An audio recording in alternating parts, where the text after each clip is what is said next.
So, and they were real thrilled, and I couldn't be more excited, to be part of the black and orange. So, tell the listeners about your experience in Calgary last year, your first year in the NLL. Yeah, it was a great experience. I played on a very good offense last year, and I learned a lot from guys like Sean Evans, who was league MVP, and we had a very high-powered offense, and I did a lot of the dirty work, get those guys open, and that was a good experience for me, to get my feet wet in the NLL. So, I definitely in my second year, it's definitely been a lot better, getting a lot more touches on the ball. So. You and your brother are pretty much pioneers of developing into the indoor game here in Western New York. What are your thoughts about the future of the box game, particularly with those that are playing here in Western New York? It's growing. I encourage it a lot. From the kids I coach over in the summer. I encourage it to go out and play juniors or start at a young age in the minors. Minor team somewhere. But, when me and Frank, were the first couple, guys started, you see a bunch, you see a lot more Americans, enjoying the box game now. And, I coach, the club team I coach with Joe Smith. We do a box, clinic too. So, a lot of kids, realize, that box game helps their field game out. So it's definitely been a hot thing, the last couple of years here in Buffalo with the box game. With your field game at the University of Albany, what was that like? It was, it was awesome. It was a great 4 years. Played for a great coach in Scott Marr. Played with a lot of good offensive players and on that team. So, they're doing very well right now. They're one of the top programs, rising right now. So. They got a very top. I have a chance to get to the Final Four this year, so they've done a good job over there, and they got to keep building off that. They will. What did you study there at the University of Albany, and does that put forward to what you do during the week? No, I actually got a journalism and an English degree there, so I, not yet. I'm looking to maybe go back into school and get something different this summer. So, but I graduated 4 years with a journalism degree. So. How do you fit in here with the Bandits and your style of play? I think I fit in very good, with the fast, banging bodies. Everyone plays every role, so that's kind of definitely appealing to an offensive guy. I think I bring a lot of dimensions, to an offense, with speed and all that. But I also get to do dirty work, and I like doing that. So especially getting guys like Mark and playing with Jamie and Aaron, and having probably the best left side in the league. It's working to get those guys the ball and getting open off ball. So it's definitely something I really enjoy. So. And the experience on the bench playing with guys like Sean Williams and John Tavares, what's that like for you? It's I've been watching those guys play since I was a kid. So I especially get to play with JT. He's always my idol growing up, and now that I'm on the bench with him, playing on the same offense with him, it's pretty cool. And watching Sean Williams too, my whole life, it's you learn a lot from those guys just watching them play. Just with their leadership and how they just know the game. That's especially for a young guy like myself. It's you're always, your eyes are open, ears are ready to go. So it's definitely something, having those two guys as a young guy is huge to look up to them. Bandits are currently on a 3-game winning streak. It all started in the third quarter of the Toronto game a couple of weeks ago. What do you think created that change in this push to 3 straight wins? Just not giving up. We stuck to our game plan. This game's all about momentum. So it's, we were down about, 5 goals, at one point. And, once we got that first goal, it just came natural to us. And, Kazi's been on fire. Kazi's been a brick wall. And that's good when you have him playing that good. You got to step up on offense and defense too. So I think we did a good job of that answer, and we've been transitioning the ball very good. And we just got to keep it going. We're playing a very good team tonight. So. General Manager Steve Dietrich tonight calls it the litmus test against the Rochester Knighthawks, 3-0 on the season, 2-time winning champions of the NLL. I call it the Auburn-Alabama matchup, the Iron Bowl. What do you call it? It's Battle of New York State, I guess. It's the only 2 teams in New York State. We know this is going to be a dogfight. Especially they're very, very well good at every position. Especially they have Dan Dawson, who's one of the top guys in the league, and same with Cody Jamieson. So it's going to be definitely big test for us. We know that, we got to go in there and play our game. We know how good they are. They won it the last 2 years, so we just got to go out and play our game. We got to dictate the pace and let it instead of them doing it. So we just got to go out there and play our game. You grew up watching the Bandits. Did you ever think in the back of your mind that you would be out on the turf looking back to the fans?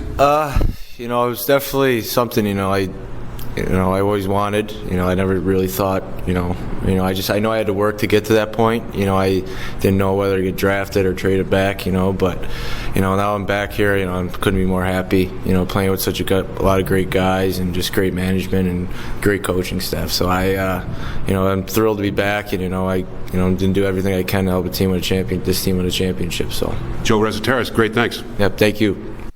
2 goals, 7 assists, 2 goals, 5 assists for 7 points on the season for the youngster from Hamburg, New York. John Gertler, Randy Mearns with you this evening, and to evaluate Joe's play of late. Randy, what do you think of this guy in the second year of the NLL? Well, I really like him. Again, local product, coming out of Hamburg, and Jerry Severino and that coaching staff for the Hamburg Knights, it's just phenomenal. Now, he's in his second year, the first game here at the First Niagara Center. I think he was kind of nervous, but now as the season's come along, like you said, John, 2-5 for 8 for 2-5 for 8. Actually, that doesn't even make sense. 2-5 for 8 points. Yeah, that's all right. Let's say 2-6 for 8 points. Just subtract 1. We'll subtract 1. Okay. But you know what? He's athletic. He can find the net. He's trying to figure out the seams. And he's also playing with some guys that he hasn't played with previously. So I think he's really kind of finding his way. But I think he's an integral part of the Buffalo Bandit offense. And again, nothing like a hometown guy playing in this hometown crowd at the First Niagara Center. And I think he's going to continue to evolve more and more as a better player. He's a guy, an American guy, that really actually got his box lacrosse, pedigree playing for St. Catharines in the Junior A loop in Ontario. So, playing box lacrosse, he doesn't have to figure out the nuances. He already knows how the nuances go, the pick and roll, the slip pick, all that stuff. Now, all of a sudden, he's just got to get comfortable with his teammates on the right-hand side. I think he's going to have a phenomenal year. Pre-game show tonight here from the First Niagara Center in downtown Buffalo with the Buffalo Bandits and Rochester Knighthawks. Quick rundown of the roster tonight, Randy. Who do we have scratched? Well, we have for the Rochester Knighthawks scratched, which is kind of surprising. Craig Point, right-handed offensive forward. This guy can shoot the ball lights out.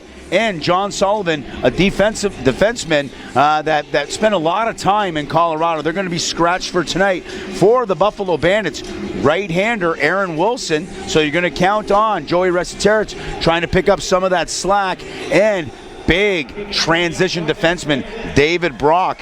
He's going to be out of the lineup tonight as well. But you know what? You look at those two guys that are out of the lineup, and this is the thing with the parity in the National Lacrosse League and for the Buffalo Bandits or the Rochester, they got other guys that can fill those roles as well. So, I think the big one is, for both teams, Craig Point. That guy can put up points. He's out. And Aaron Wilson, veteran leadership, and that guy can score as well.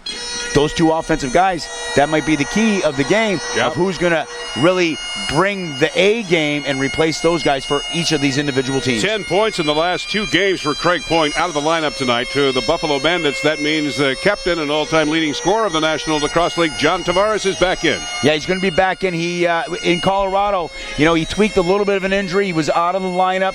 I don't want to call it a healthy scratch or not after scoring the OT winner in Philadelphia. Maybe a cautionary tale according to General Manager Steve Dietrich. Let's just make sure we're managing time of John Tavares, but he's back in the lineup and he's ready to show here at the First Niagara. Pre-game show, you hear in the background the traditional bagpipe to get this pageantry going. The house lights are down, the spotlight is to the bagpiper who's already at midfield, and we'll get cooking tonight, folks, with a great game with the Bandits and Knighthawks. Randy Query, quickly back to the front door in analysis. Dan Dawson for the Rochester Knighthawks, just a wonderful playmaker. And then for the Buffalo Bandits, Sean Williams, a great playmaker, and witness his performance last week with 6 assists. He was just there all the time. dishing the ball off. Oh, both veteran guys. Danny Dawson scored 7 assists against Toronto the last time out. I mean, he's 6'6". He's got vision. He can score goals. He loves the feed. But he's going to be a key component to the Rochester Knighthawks offense. But then you look at Sean Williams, the wily veteran. He's just in the right place at the right time. He doesn't do too much. He doesn't do too little. He lets the game come to him.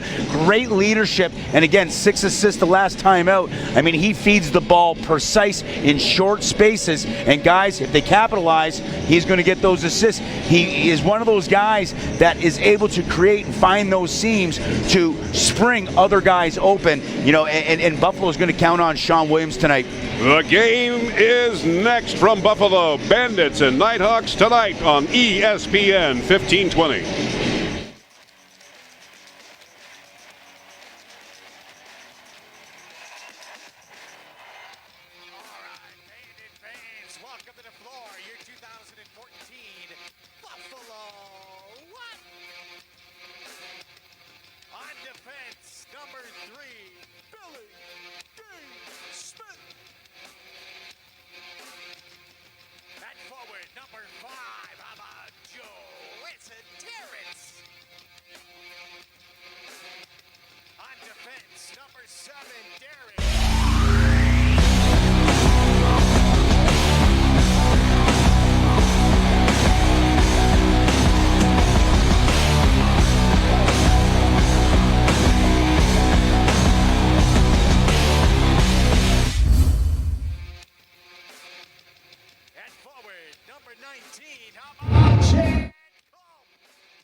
Give it up for this guy, number 23, Steve.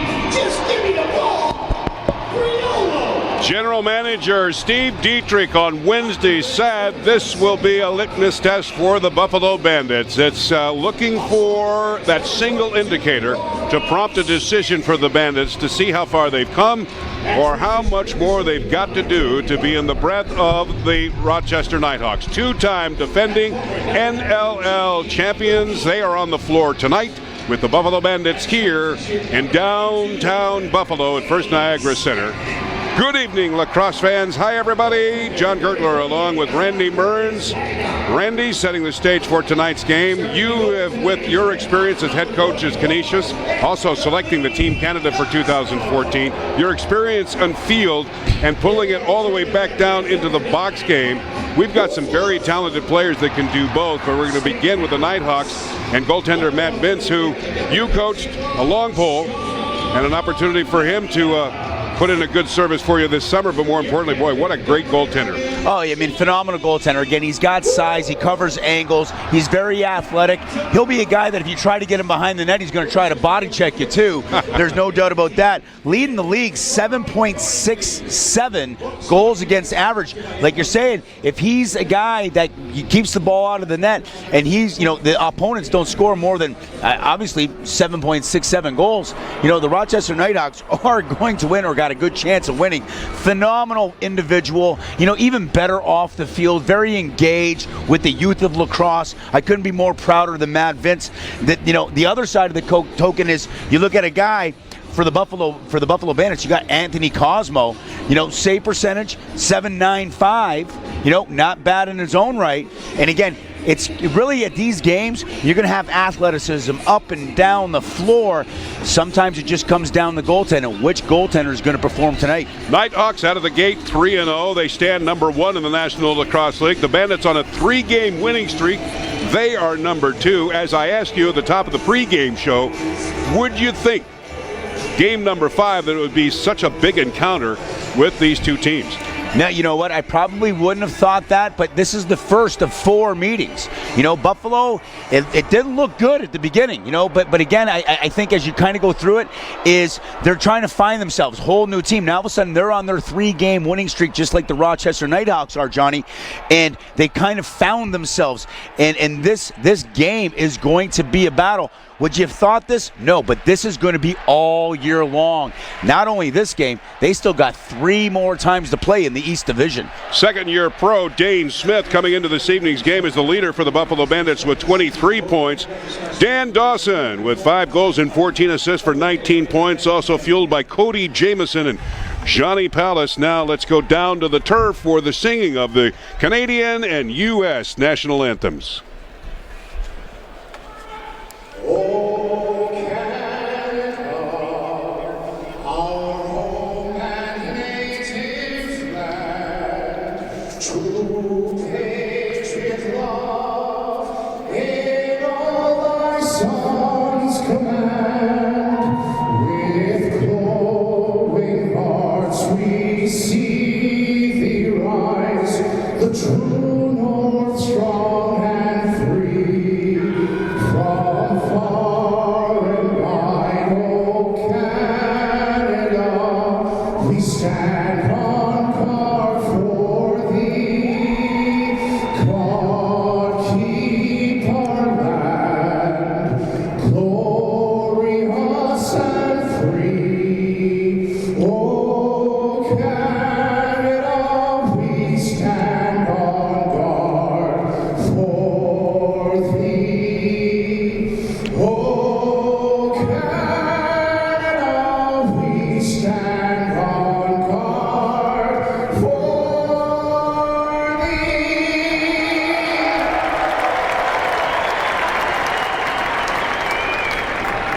Oh, say, can you see by the dawn's early light what so proudly we hailed at the twilight's last gleaming, whose broad stripes and bright stars through the perilous fight o'er the ramparts we watched were so gallantly streaming, and the rockets rent the air, colors bursting in air, gave proof through the night that our flag was still there.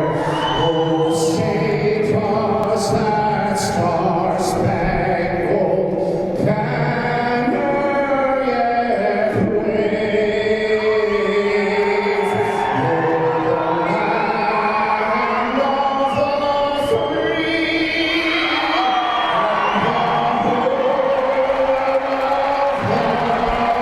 and the South Buffalo's own Patrick Kennedy tonight here at the First Niagara Center. John Gertler, Randy Mearns with you this evening. Scott Fleetwood is our director and statistician. Tom Wright's our producer. And Randy, the vapor lights are on. A good crowd on hand, still filing in. And we do ask the fans, if you're listening to us on the radio on the way to the game, please take your time. We'll provide you with all the excitement. But little greasy roads out there on today's snow. So just pull it back 15 or 20 miles per hour and just get here safe and sound. It's a great atmosphere here tonight. And Randy, these two clubs are eager to get together to find out just who's the best, because the winner tonight will take over the possession of first place in the National Lacrosse League. Yeah, certainly the Buffalo Bandits and the Rochester Nighthawk players themselves are ready to go. But I got to tell you this, attests to the Buffalo Bandit fans. I mean, they're still pouring in. We're probably going to have 14,000, 15,000 here, Johnny, fighting the storm to get here at the First Niagara. And that's potentially could be an edge, because when this Bandit crowd gets rocking and rolling off their seats, as they did against Toronto, all of a sudden that momentum starts to happen. That could be the difference, that 12th man. Well, let's call it the 6th man. Matt Vince starts between the pipes for the Rochester Nighthawks. .833 save percentage, 3-0, number 1 in the National Lacrosse League of goals against, 7.67. To our broadcast left, it's Anthony Cosmo, .795, a 3-0 record. So the battle of the goaltenders between the pipes, and you've got to have a good goaltender in today's National Lacrosse League game, and we've got two of the best right here. Game underway with the Nighthawks scorer working down into the Bandits zone. Kehoe getting the ball back over to Cody Jamieson from the slot, letting a shot go. Saved by Cosmo. And he'll get that rubber out of the webbing of his stick, and here come the Bandits. Yeah, you like that early. Coming up over the top, there's a shot. Cosmo handles it easily, and as a goaltender, you want to get a couple of shots, start to get the feel for the ball and how the shooters go. Easy save by Cosmo. Joey Reseteras with the ball to the far side, down in the Nighthawk zone. Here's Williams with a shot that went off the side of one of the Bandit players, and it's picked up by Vince. And he'll outlet the ball down the left wing side over to big Paul Dawson, the brother of Dan. Defenseman making the change now as Mike Hazen, the head coach of the Nighthawks, changing things up and putting the forwards back out, and Dan Dawson runs across from the left wing side. Dawson averaging some 6.5 points a game. A shot straight on by Corey Vitarelli. Saved by Cosmo, and here come the Bandits. No score here in the first couple of minutes of play. This is Dane Smith in over the line. He goes down to the far corner to Mark Stainhouse. Works it from the slot area over the shoulder feed. There's a shot straight on. Score! Dane Smith. Starting where he just left off. A good pick and roll. Stainhouse rolls over top. Smith gives a little slip pick. Slides to the outside. A quick feed. Nobody rotates to him, and he just goes high to low. And I don't know if that threw went the wickets of Matty Vince or to the far side. A good shot by Smith. And the Bandits are up by 1. Dane Smith, 11th goal of the season, had 4 goals, including a natural hat trick last week in Colorado. On track, Randy, for about 87 points, I figure, this year. Well, on the all-rookie team. There's a shot by Rochester. Go ahead, sorry. No, I was going to say, when they drafted him, these are the things that they had the expectation. Coming out of the Kitchener, out of the junior A ranks in Ontario, they knew he had speed, they knew he had vision, they knew he had shot. Plus, he's 6'3". This guy's got all kinds of upside for the Buffalo Bandits. Here come the Bandits again with a shot by Jamie Rooney. Hit the right goal post of Matt Vince. Rebound picked up by Buffalo, resetting the shot clock.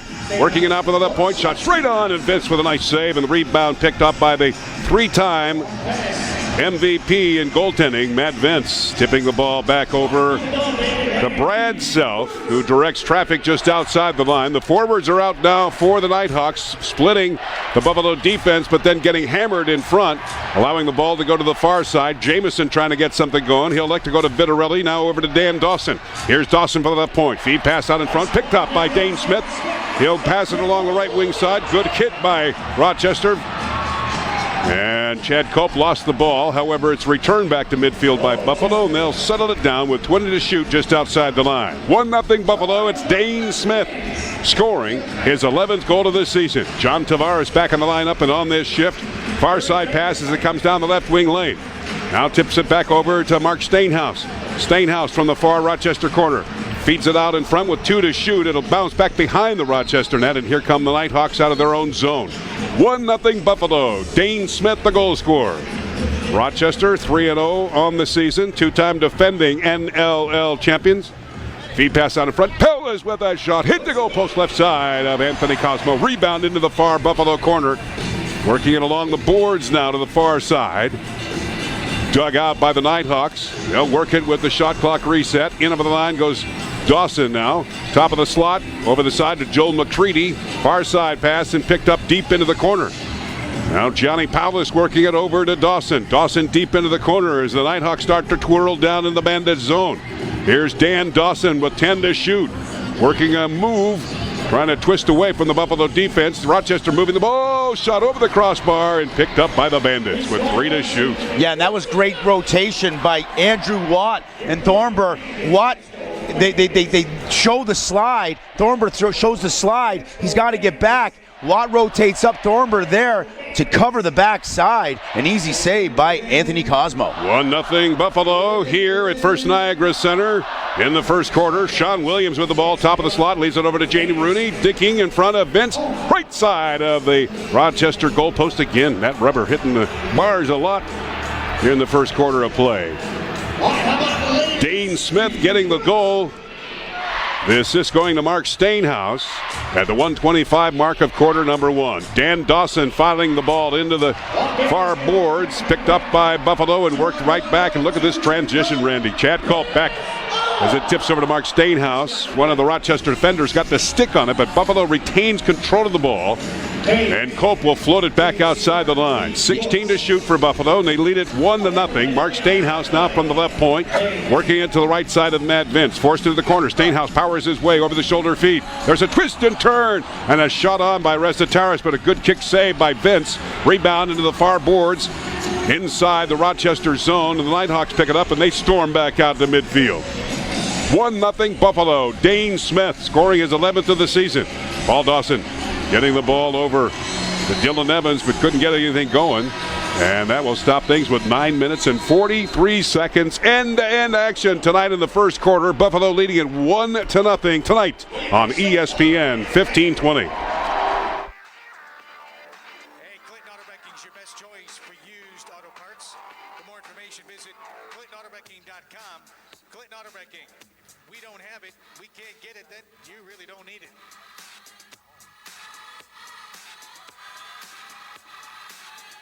All right, Bandit fans, it's now time for a game that we like to call Buffalo. What? Rax is hanging out in section 103 with Melissa. Hello, Melissa. We're going to ask you a quick trivia question. You get it right, you're going to win yourself some prizes. Which Buffalo Bandit player recorded a career-high 3 goals against Colorado Mammoth on Saturday, January 18th? Is it A, Mark Stainhouse, or B, Steve Priolo? Let's check it out. Oh, that's a quick answer. Fans, you think she's right? Yeah, she is. Steve Priolo, congratulations. You won some Bandits apparel. Thanks for playing, Melissa.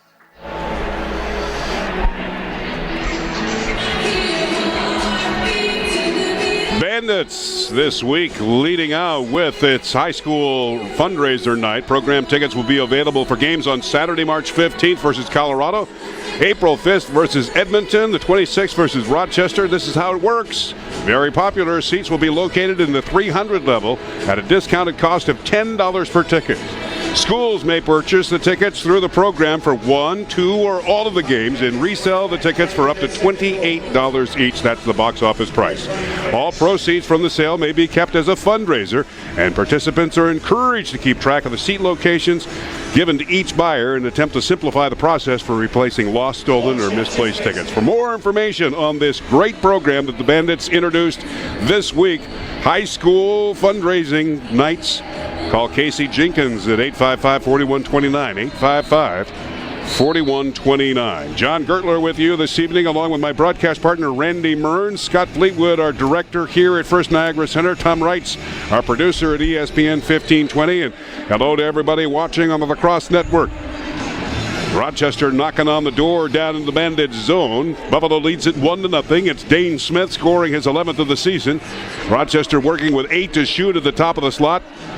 Getting a pretty good bop on the back as Joel McCready. Dan Dawson will leave it just in the corner, just with 1 to shoot, nothing to go. Good defensive run there by Buffalo. Oh, certainly Rory Smith, Billy D. Smith, Jay Thornburg holding the Rochester Nighthawk offense way outside. They don't even get a shot. They just chuck it in the corner to get their defensive guys back on the field. Mark Stainhouse assisting on Dane Smith's goal. Here's John Tavares in over the line. Getting close to Vince, forced into the far corner. Filing it back over to Stainhouse. Now over to Sean Williams. Williams over the shoulder feed in front to Stainhouse, but a stick is being held by one of the Rochester defensemen. That's Paul Dawson. And here come the Knighthawks back down into the Bandit zone. Mike Hazen changing things up. Self shot goes wide. Rebound picked up by Buffalo. Scott Self in there, along with Chad Culp. Now Culp getting the ball back over to the right wing side, and it's carried down to the left wing at Derek Suttons. Suttons will leave it out at midfield as Buffalo's front door opens up and outruns the forwards. It's led by Ryan Banesh. Banesh will float the ball along the turf back over to the left wing side as Buffalo sets up down into the Rochester zone, leading this game 1-0. Mark Stainhouse. Now there's a shot by Banesh and a save by Vince. Rebound, Buffalo resetting the shot clock. It's John Tavares immediately back into the Rochester zone. Getting a pass back over to Joey Resetaris. Resetaris now over to Jamie Rooney. There's Rooney. Tipping the ball back out in front, intended for Banesh, but it's picked up by Rochester's defense and flushed back out to mid-turf. 1-0 Buffalo with 7:13 left to play here in the first quarter. Randy, this pace is just unbelievable. Oh, it's up and back, and the defense, even better pace, not letting any of the offenses really get inside. Both teams are running the house defense, keeping everybody way, way far away from Matty Vince and Anthony Cosmo. In over the line is Joe Walters. He's checked by Buffalo's defense.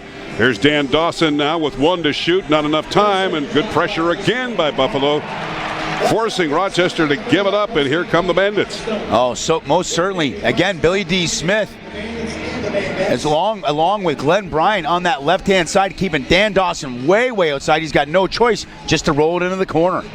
John Tavares leading the forwards out there. Sean Williams along with Ryan Benesh. The trio working from the corner. There's a shot by Stainhouse that goes wide. 10 to shoot. Buffalo gets the rebound. It's John Tavares along the near boards into the Knighthawks zone. Jarted out of the webbing of his stick, and here come the Knighthawks with the break down the left wing side. In over the line is Dylan Evans. Evans with the shot, saved by Cosmo. Rebound picked up by the veteran netminder. A long outletting pass right back over to Ryan Benesh inside the zone. Shot wide of the Knighthawks net, and that ball will be picked up by the veteran Scott Campbell, working it back out to mid-turf. Yeah, and the refs the fans looking for a penalty. Chad Culp came and gave a hard pick for Ryan Benesh and got smoked across the throat. No call by the referees. Here's a 4-on-2 break for Buffalo. Shot on, saved by Vince off the stick of Thornburg. Score! Rebound! Smith! Dane Smith. Oh, and they're calling it no goal, saying one of the Buffalo Bandits was in the crease while Dane Smith picked up the GB in front of the net. He goes low to low and buries past Matty Vince as he's sprawling to get up. And they're saying the footwork, I think, of potentially Derek Sutton's was in the crease. They're going to call that no goal, but we got the yellow challenge flag. Oh, well, the yellow challenge flag, that maybe Corley's seen the replay. He just chucked that back onto the bench. No yellow challenge flag. So pushing and shoving erupts down deep into the Bandit zone from the near corner. It's Johnny Pallas and defenseman Steve Priolo. It stops the clock with 5 minutes and 13 seconds left. The flag went out from the Buffalo bench, but then it was swept back up and tossed back in, and now we've got a little pushing and shoving to the right side of the Bandits net. Few palm sandwiches happening right at the moment, but the officials there to extinguish whatever is going on. Yeah, and Rory Smith is all matched up with Cody Jamieson, a couple of guys that are strong and physical. We'll see what the call is here. Again, Buffalo goes down on a 4-on-3. That transition we've been talking to. They get the original shot on Matty Vince. He makes the save. Dane Smith picks up the GB, goes low to low, beats Vince. But I believe Derek Sutton's foot was in the crease, so that's going to be called no goal. The ref's right on the spot. Accordingly throws out the yellow flag. The play goes the other way. Somebody jumps off the Bandit bench to grab the yellow flag because the replay was going. They chuck it back on the bench, so there's no yellow flag. And the next thing you know, we almost have some fisticuffs going short side down in the left-hand corner. So discussions continue now with the on-field officials to the off-field officials here at First Niagara. John Tavares, the captain of the Bandits, awaiting for what might be the resolve of what they saw out on the turf. And now one of the on-field officials are going over to head coach Troy Cordingley to have a chat. The trio of Tavares and Jamieson break, and they go back to their respective benches.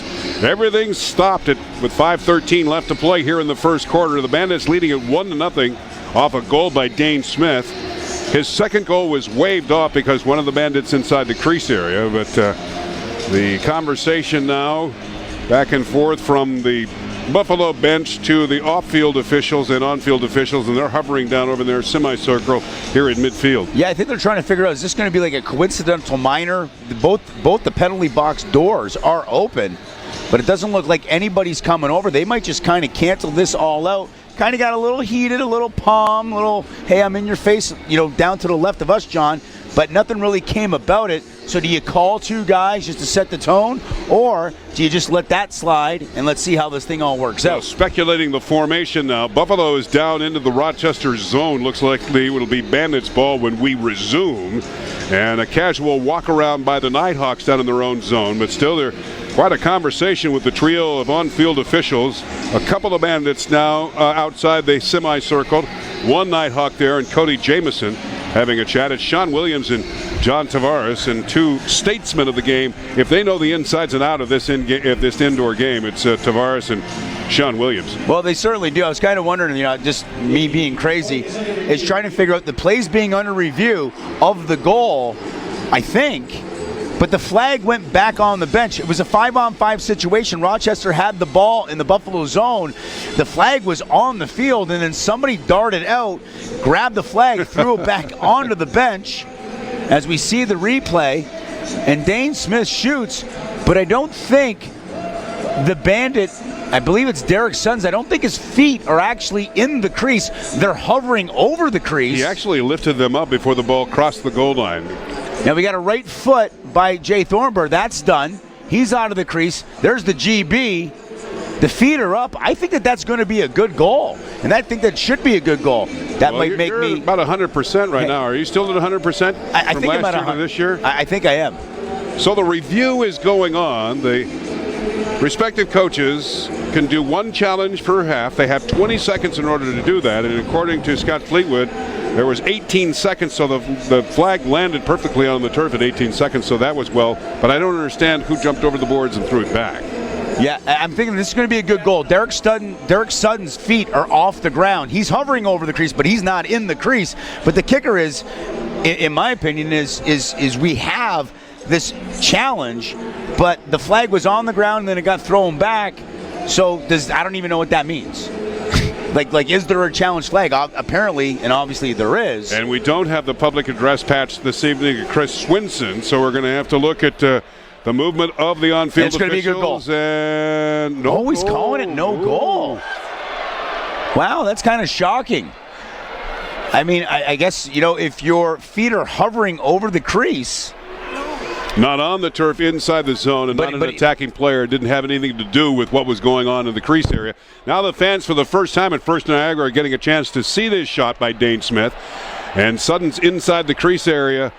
His feet were up in the air when the ball crossed the goal line, but indeed he was forced by the player back down on the turf, but he had no contact inside the zone, but the goal is disallowed. So it remains 1-0 Buffalo, and that goal scored by Dane Smith back in the first here in this first quarter of play at the 1:25 mark, changing the assist now to Jay Thornburg.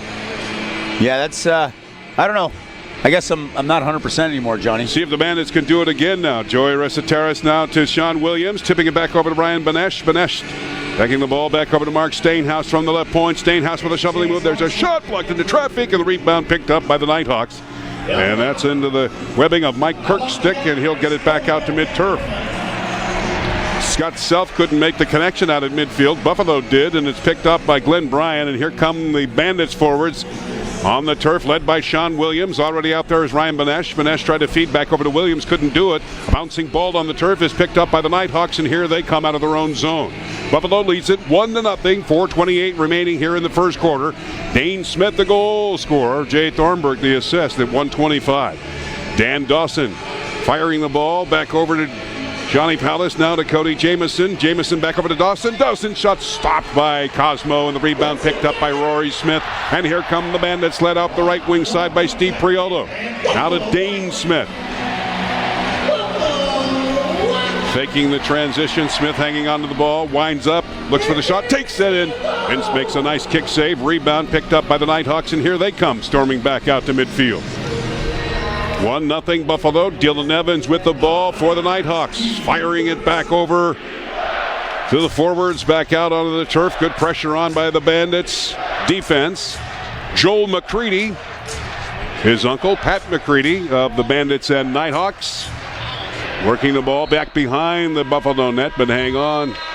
A stoppage in play with 3:32 left here in the first quarter. Buffalo leads it 1-0 tonight from Buffalo on ESPN 1520. Fast break ticket packages are available for all regular season home games. For $39, you can receive 2 300-level tickets and a Bandit hat. Visit bandits.com to purchase your fast break package today.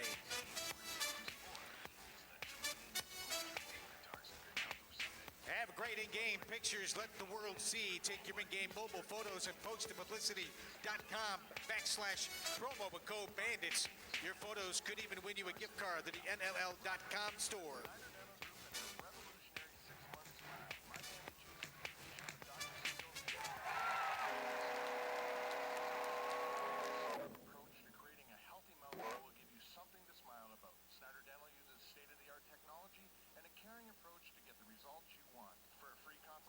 That's 839-1470. Get some new gear for the season by visiting the NLL shop online. You can go to shop.nll.com for the best prices and selection on clothing and accessories for all 9 teams. With flat rate shipping and no hassle returns, the NLL shop is the place for all things NLL. Visit shop.nll.com today. Powered by Fanatics. John Gertler, Randy Mearns with you this evening from Buffalo at the First Niagara Center. Scott Fleetwood, our director and statistician. Tom Wrights, our producer.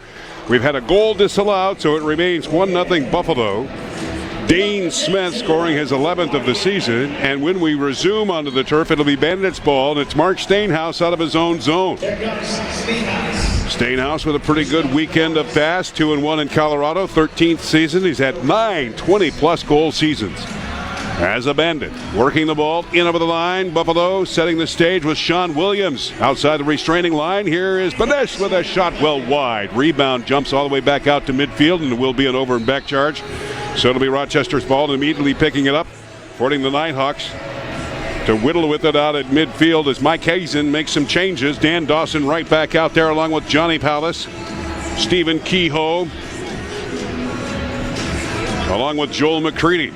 Dan Dawson from the near Buffalo corner in pursuit is Billy D. Smith. Dawson firing the ball back over the right point.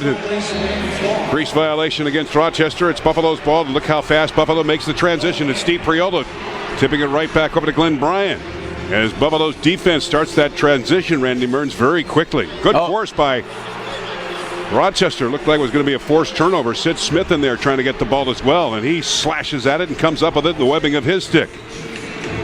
Back and forth we go. Now the Knighthawks getting their pace just outside the line. In over it is Dan Dawson. Here's Dawson from the crease area, and again another infraction on Rochester. A legal pick, and here comes Buffalo quickly with the transition as Dane Smith tried to feed over to Mark Stainhouse with a loose ball. Goes into the turf area. And that is picked off by Mac Allen. And hang on here, we've got another stoppage, and I believe we might have a penalty. Or how many kids on the rink? Yeah, I'm not too sure if it's too many men, too many kids on the field. Rochester out the back door, quick as Dane Smith was flying up the field with Mark Stainhouse out the back door a little bit too quick. They try to feed into Stainhouse, but there's a Nighthawk there. They're going to serve their first penalty of the night. Let's see who's going to serve the bench minor. Be Corey Vitarelli. And that's going to be Corey Vitarelli in Buffalo on the power play for the first time this evening with 2:03 left in the first quarter. The number 1 power play in the National Lacrosse League, Buffalo. 12 for 20, and Sean Williams tips it back over to Ryan Banesh, who will quarterback from the top of the slot. Good ball movement by the Bandits. Now they start their rotation, getting closer to Vince. Here is a shot by Banesh that goes wide, back over the glass and into the crowd. So it's the Knighthawks ball, and Vince will outlet it. Stretching was Self, couldn't do it. It's picked up by Dane Smith, but hang on here. Smith will just work the ball outside the line and afford Buffalo's front door to get back out. And it's Sean Williams setting up the power play. John Tavares is deep into the corner. Top of the slot is Banesh.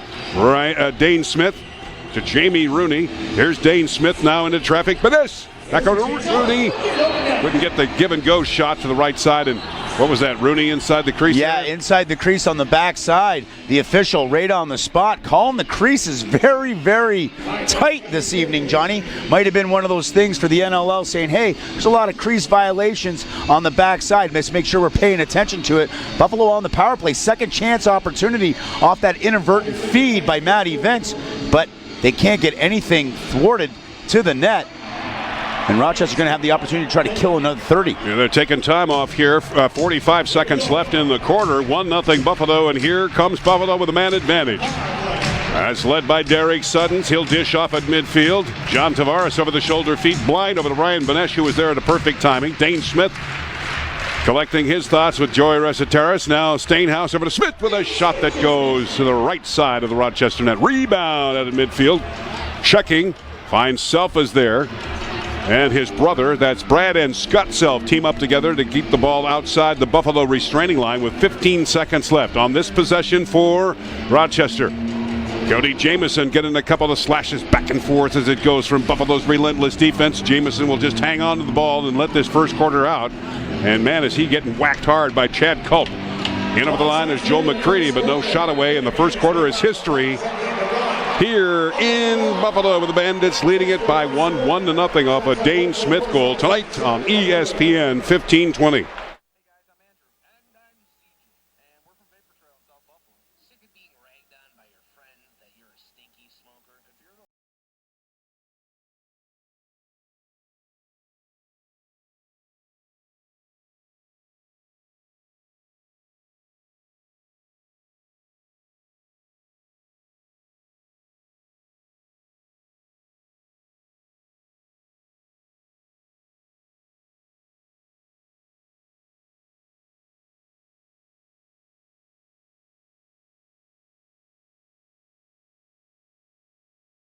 Pretty much everything's the same, but when it comes down to the liquid, if you're not getting good vapor production, if it's hurting you.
Fast Break can be purchased online by logging on to bandits.com, calling 1-800-467-2273. Packages are also available right here at the First Niagara Center box office. After one, it's Buffalo with a 1-0 lead. Dane Smith officially at the 125 mark of quarter number one. The assist now changed back over to Mark Stainhouse.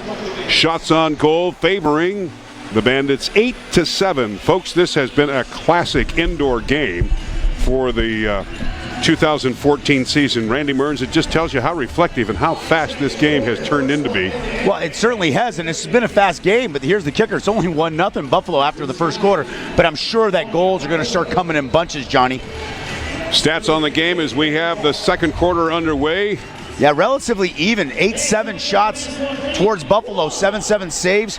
The loose balls, Buffalo a little bit of an advantage, 17-50. Buffalo 0 for 1 on the power play. The face-offs, there was only 2 of them, but Rochester won both.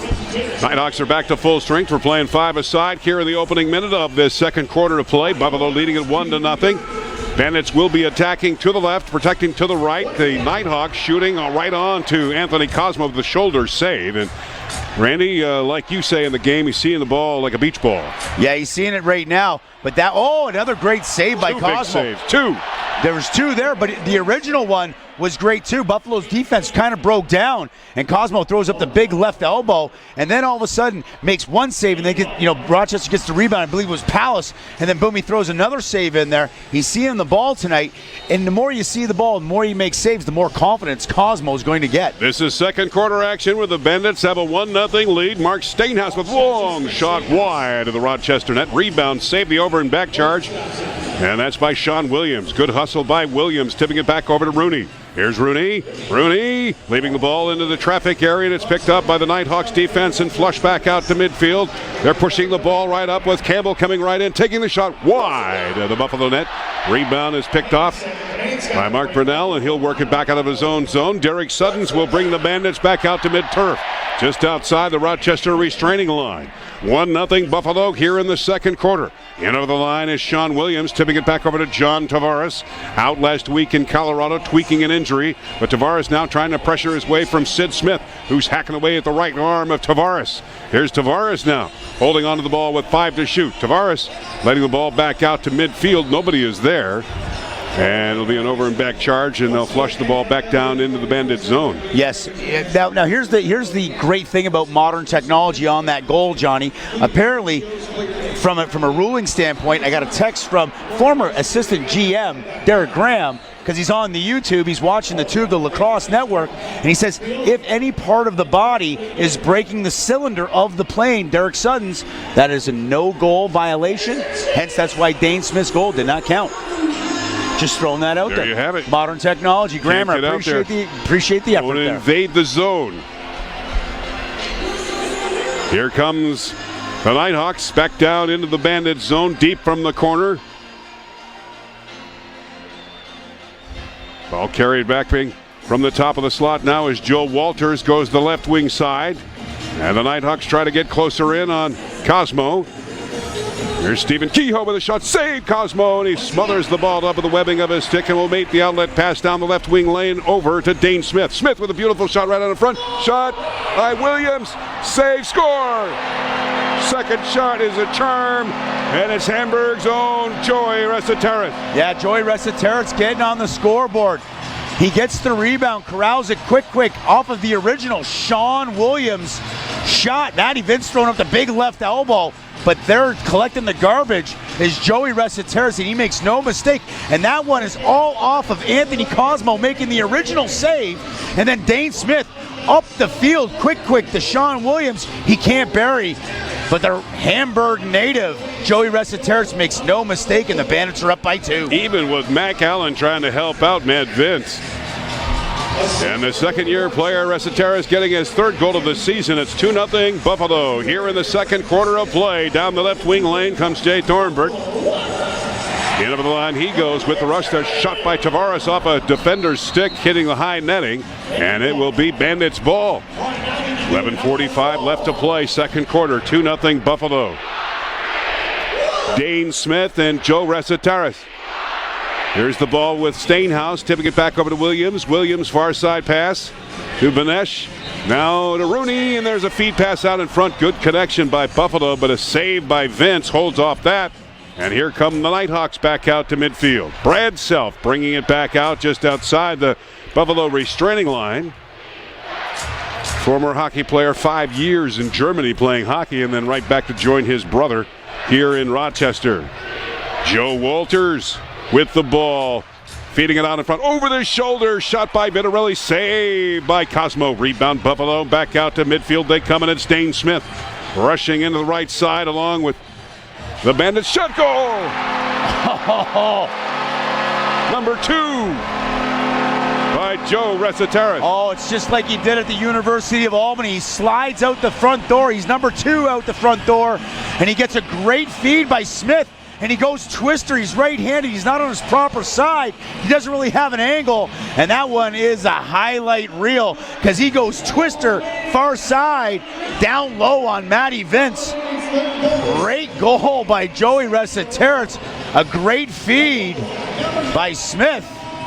And he's jumping on the glass for the Buffalo Bandit fans. Fans loving it here tonight at First Niagara Center. The Bandits with a 3-0 lead here in the second quarter. 10:45 to play, and they're knocking on the door again. Here's Stainhouse straight in on Vince. Wide. And Stainhouse inside the net area, so it'll be the Knighthawks ball. Dane Smith so far a goal and 2 assists in this game. 2 goals by Joey Resetarits.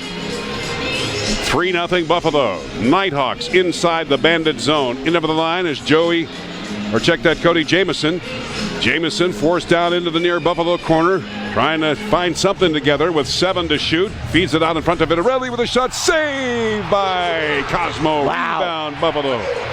Oh, and the crowd's loving it here. They're off their seats. Guys they're all clapping and standing, and the announcer, let's go Bandits. How about Chris Swenson? Oh, you love him. 13 saves by Cosmo. 3-0 Buffalo. Here's Tavares with a shot. Hit the goal post. Rebound. Priolo. And that's forced into the corner by Vince. Chopping away from back behind the net. No control of the ball yet. It's swept along the carpet. Now over to Brad Self. And the Knighthawks just outside the line. Self, nice pass over to Jamieson with a shot that goes wide. Ball over the glass and into the crowd, and that stops the clock with 9 minutes and 34 seconds left to play. Second quarter, 3-0 Buffalo tonight on ESPN 1520. All right, folks, now time for the McDonald's Happy Wheel. Keep your eye on the ribbon boards to see if your section wins a coupon for a small order of fries at any participating McDonald's. A lot of sections going to win, so you got to make some noise if you want the free gear, or free, I should say, the free fries. All right, it's spinning around. Where's it going to end up? Free food coming. Oh, and what? 119. Hey, congratulations, 119. You're going to get some free fries. McDonald's, I'm loving it.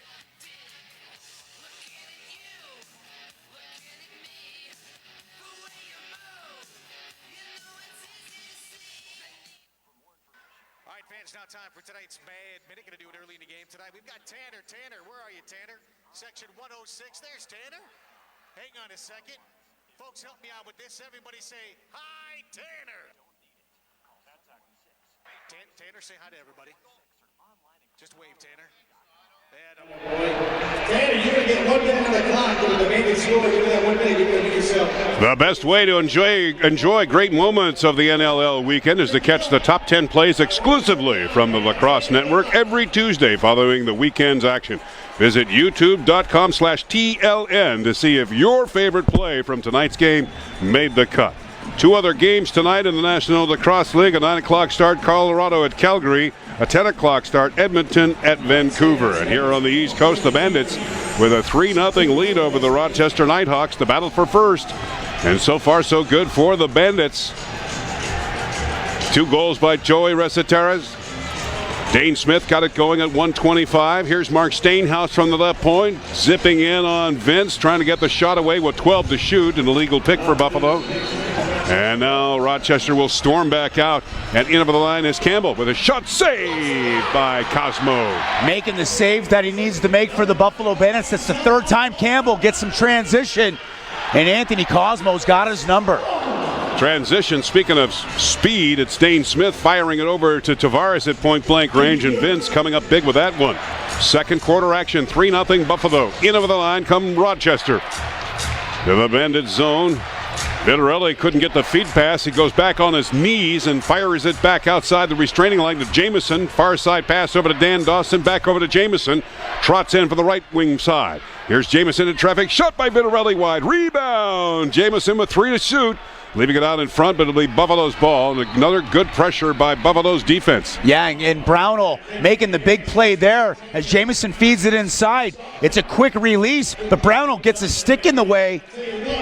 The ball goes over the net and over the shoulder of Anthony Cosmo. No shot. 18-15 in shots favoring the Bandits. They've got the 3-0 lead. Here's Stainhouse from the slot area. There's Tavares with a shot. He scores! JT! Wow, and what a quick release by Johnny Tavares. That play's all set up. Joey Resetares has been getting out the front door with Mark Stainhouse. They run a little slip pick, and it kind of confuses the Rochester defense. They got to help inside. Stainhouse just throws the ball to Tavares, and he wastes no time going far side on Matty Vince. You can't leave Johnny Tavares all alone from about 20 feet out, and he buries Matty Vince. No chance, and it's a 4-0 ball game for the Bandits. Right off the tip of the shooting strings for John Tavares. 7th goal of the season. 4-0 Buffalo. 7:54 remaining. There's a shot on by Stainhouse. Splitting save by Vince. Rebound pops out to midfield, and here come the Knighthawks. Good pressure on by Buffalo's defense. Holding that shot. There's a save by Cosmo off the stick of Joel McCready, who was right there face-to-face with a veteran netminder from Buffalo. Oh, Cosmo seeing it tonight. Joel McCready left all alone. He gives a little hedge fake, tries to come back short side. Cosmo throwing up the big right shoulder. Errant pass finds the Knighthawks out of their own zone. Down the right wing side is Scott Campbell. Played 5 seasons for Toronto, and he has the ball from the right point. In on the attack, but Campbell will get right back off, and Hazen will put his forwards out there. That's led by Joe Walters. Walters to the far side to Dan Dawson, back over to Walters. Walters scooting in from the slot area, back over to Dawson. Here's Dawson with a shot, shoulder saved by Cosmo. Rebound into the near corner. Good play by Vitarelli. He's got it, takes the shot wide. That's absolutely off the stick of Paulus, and it's worked back over to Joe Walters. 4-0 Buffalo. Second quarter action. Walters being hampered by Brennel as the ball goes to the far side by the Knighthawks. Score! Knighthawks finally. Joel McCready. Second chance opportunities. Rochester Knighthawks get a loose ball. The Buffalo defense is scrambled. And all of a sudden there's a nice easy pick. McCready, and he slips it. Working with Stephen Keogh. Oh, and miscommunication by the Bandits. And McCready makes no mistake. Kind of gives a little reach and goes far side. He's a righty to the left of Anthony Cosmo. Great goal, and Rochester finally on the board. 6:30 left in the second quarter. Joel McCready now has a 10-game goal-scoring streak going for him as he found net to break the goose egg off the scoreboard here in Buffalo. A penalty coming up against the Knighthawks, so the extra attacker is out for Buffalo. Leading it 4-1. McCready finding net, his 4th of the season, as Buffalo now works with a man advantage. Ball worked off the boards. Here's Resetaris. A diving shot to the right side of Vince, and that's off a beautiful play by Tavares, but Vince is there to smother the ball and stops things with 6:04 remaining. Second quarter, 4-1 Buffalo. Yeah, Tavares trying to be a little sneaky in behind the net. Usually he's going to come out the left side. He comes back out the right side, trying to slip it through on a side backhand underhand. Matty Vince not having anything of that. Buffalo 0 for 1 on their first power play, 0 shots. They're going to try to do a little bit of a better job on their second opportunity. And who do we have in that box? We have number 75, Mac Allen, going to go for a cross check. He's going to serve 2. As Buffalo gets on their second power play. Here's Dane Smith, top of the slot as it goes for Benesh. Benesh tipping it back into traffic. Now Smith again tried to file it over to Sean Williams, but it's intercepted by the Knighthawks, and they work shorthanded back out to midfield. Last week, the Knighthawks held off Toronto for 21 minutes. Tonight, Buffalo held off the Knighthawks for 21 minutes with no goals. Great goaltending tonight by Anthony Cosmo. On the power play, second of the night for the Bandits, outside the line. Ryan Benesh. Benesh tipping it back over as the ball was worked by the Bandits with the man advantage. Dane Smith from the left point, top of the slot as it goes. Back over to Dane Smith. 7 to shoot for the Bandits. Here's Tavares with a shot. Rebound. Jumps out. Buffalo's got it, resetting the shot clock, settling the play down. Sean Williams tipping it back over to Tavares. Now Tavares to Benesh. Benesh tried to feed it over to Dane Smith. Couldn't get in the webbing of his stick. Buffalo's forechecking now. Keeping the ball at bay down into the Nighthawk zone. Is finally swept over the glass and into the crowd, and it stops the clock with 4 minutes and 53 seconds left here in quarter number 2. Buffalo 4, Rochester 1 tonight on ESPN 1520. And visit the National Guard table located in the west wing of the 100 level to test your strength at the National Guard Chin Up Challenge.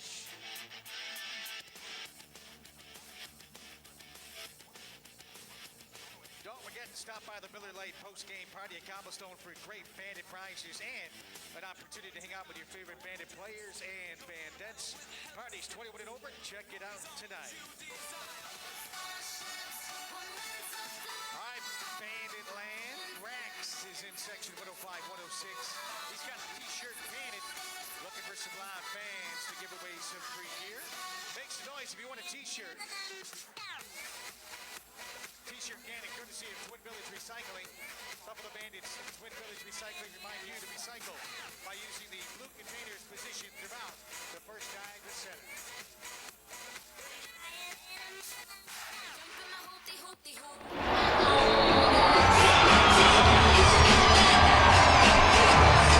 This copyright telecast of the National Lacrosse League Incorporated may not be retransmitted, reproduced, or rebroadcast without the express written consent of the National Lacrosse League. And hello to all of our viewers down the line on the Lacrosse Network.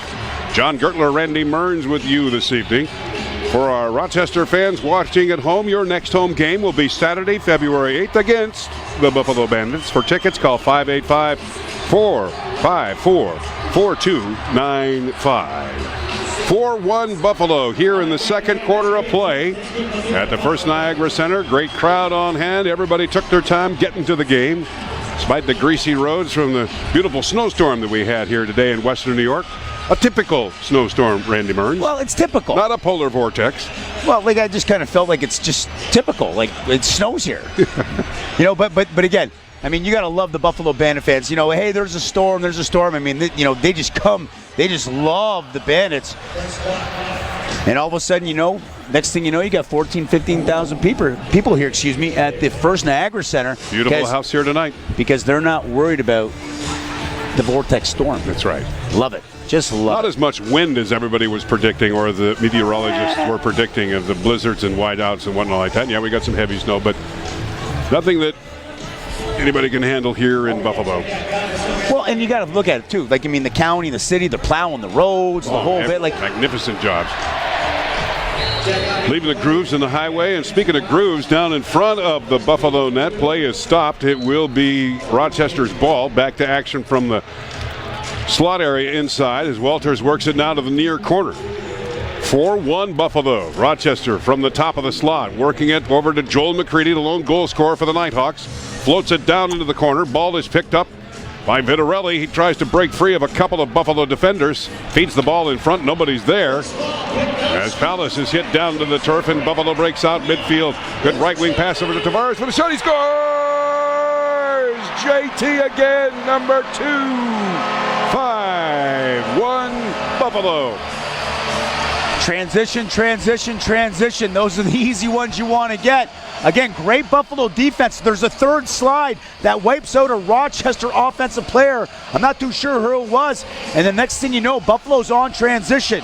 They get down to the back door. Tavares out the front door. He's got all kinds of time. And he goes high to low between the wickets of Matty Vince. And the Bandits are up by 4. 5-1 score, 3:10 left. The consecutive run that John Tavares has had of 178 games with a point or more. Tacking on 2 goals tonight for a 5-1 Buffalo lead. And here come the Knighthawks down into the Bandits zone.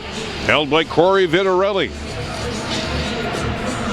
2-2 coming into this evening's game. Had 29 goals in 2012. Jamison out in front. Shot by Palace. Save by Cosmo. Oh, and another huge save. You got to make the saves that you're supposed to, but then you got to make the saves that maybe you shouldn't make.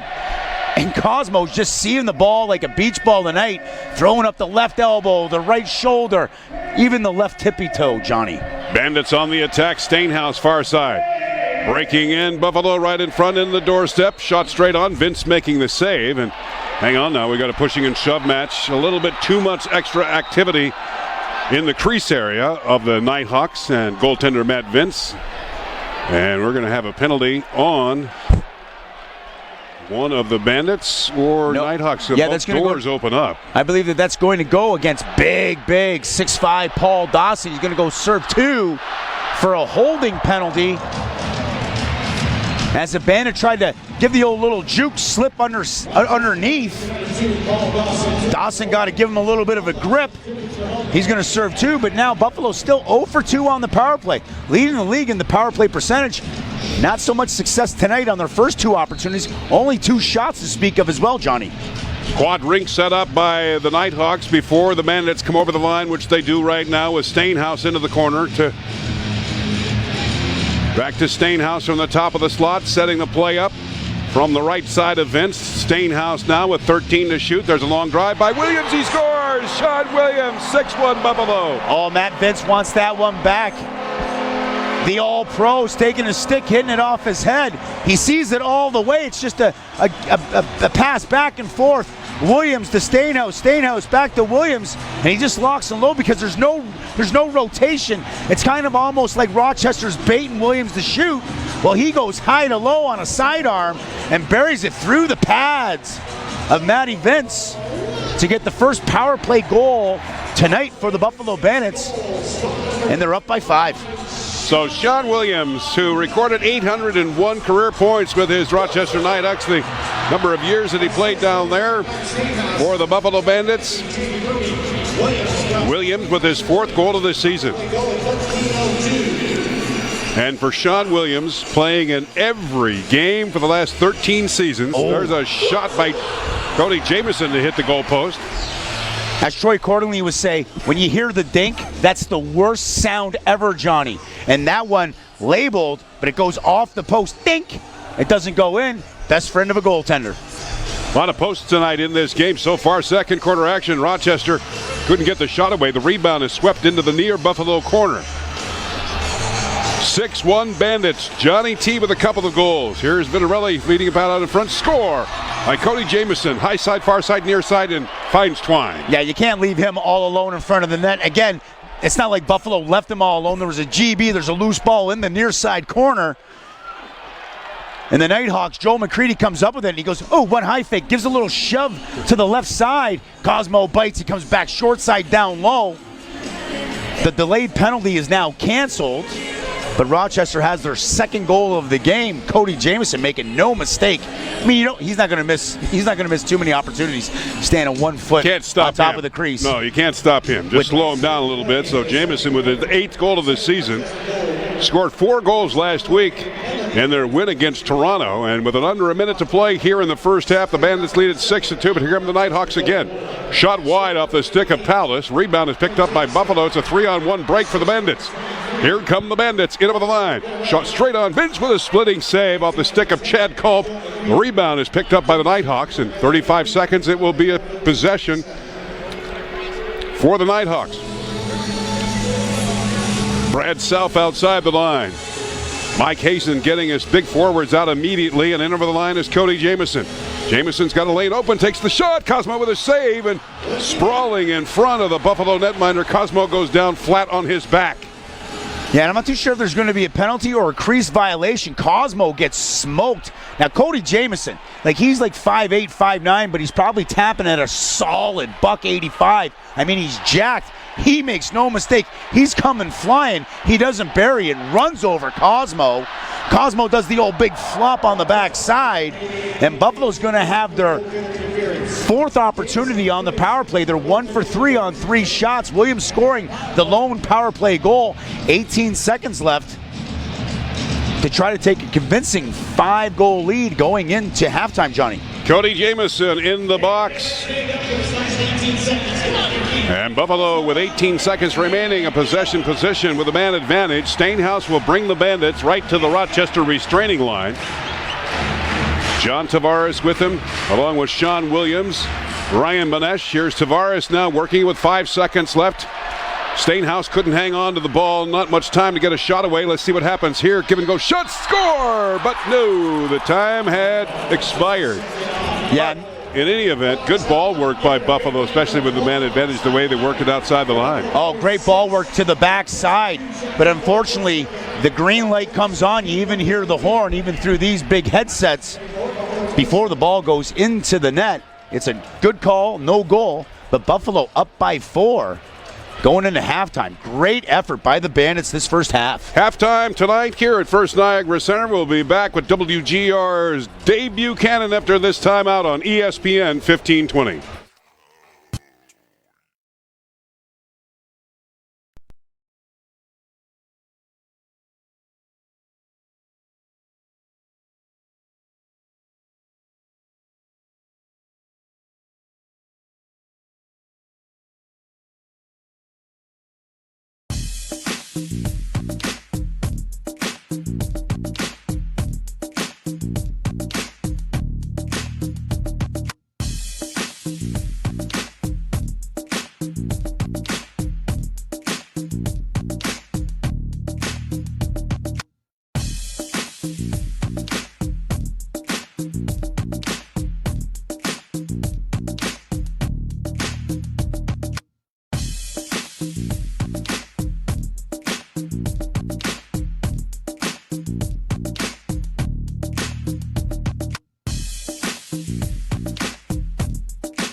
Sean Williams with his 4th goal of the year. The assist going to Mark Stainhouse and Jamie Rooney.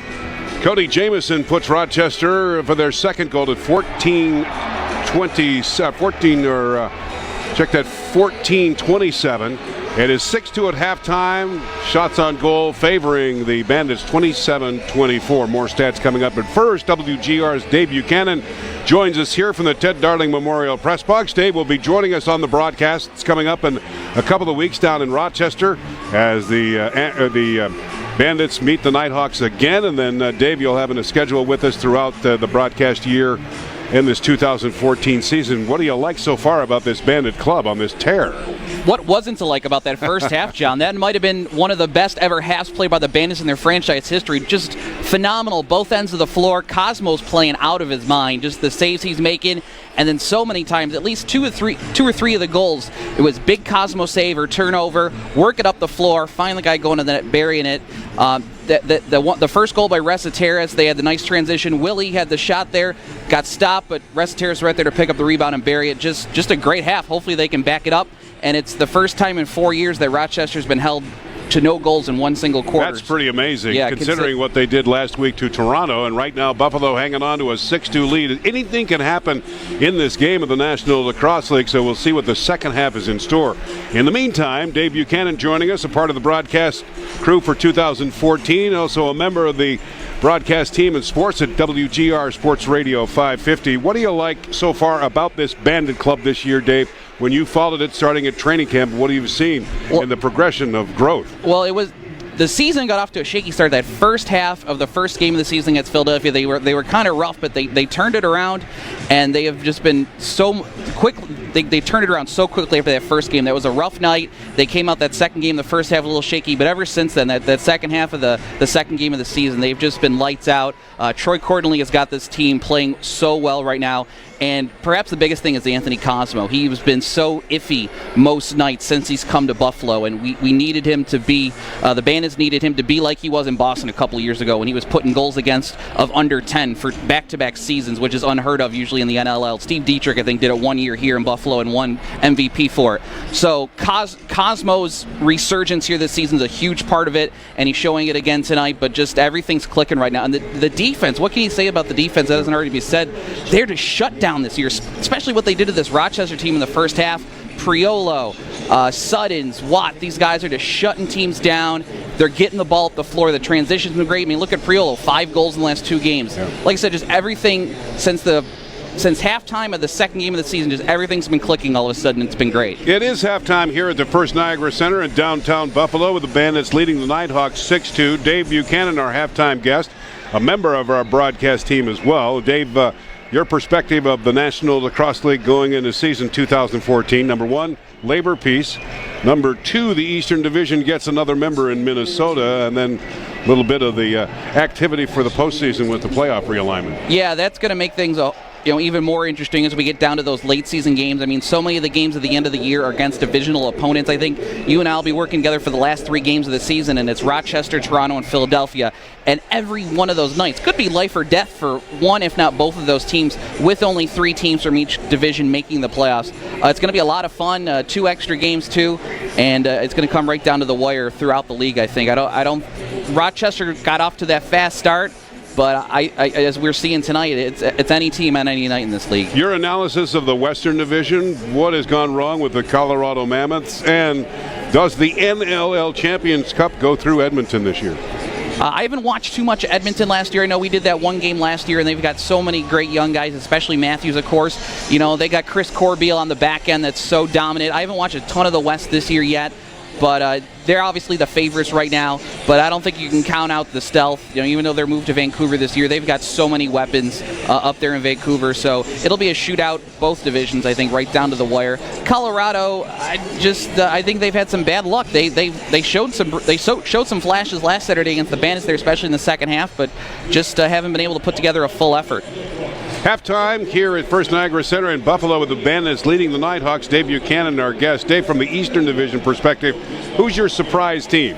From notwithstanding the Bandits, obviously showing a big surprise here, game number 5, early run in the season, but other teams that you might think will be kind of sleeping in or coming into the second half of the season? Well, some people had Philadelphia pegged as a doormat this year, with a lot of their guys sitting out this season, getting ready for the Outdoor World Championships. You know, guys like Paul Rabel and stuff, and they're not really being that doormat this year. They beat the Bandits. They're putting up a good fight, and they looked a little rough in that preseason game that we saw here, and they certainly stepped it up. And of course, they're getting great goaltending from Evan Kirk as well. So they're going to be a lot better, and they're going to be also right in that hunt for a playoff position. But again, it'll be so much tougher with only 3 teams making it. 6-2 Buffalo at halftime. First Niagara Center is the location. We're up at the Ted Darling Memorial Press Box. Our guest is Dave Buchanan of WGR Sports Radio, also a member of our broadcast team. And with the infusion of youth, Joey Resetaris, along with Ryan Benesh, has really turned things around for the Bandits and compliments the great play of Sean Williams and John Tavares. Yeah, Chugger, Steve Dietrich, his second year as GM, and really, has put his stamp on this team. And obviously, we knew the addition of Benesh was going to be, big, and he proved that right off the bat. And certainly, he's going to be the leader of this team for the next few years to come. But the selection of Dane Smith looks better every week. I mean, the 9 points the other night. He has just been he's going to be a superstar in this league if he isn't already. Dane Smith and Ryan Benesh, I think, are going to be the cornerstones of this franchise. Whenever we can get JT to retire, I guess we might have to pull him off the floor.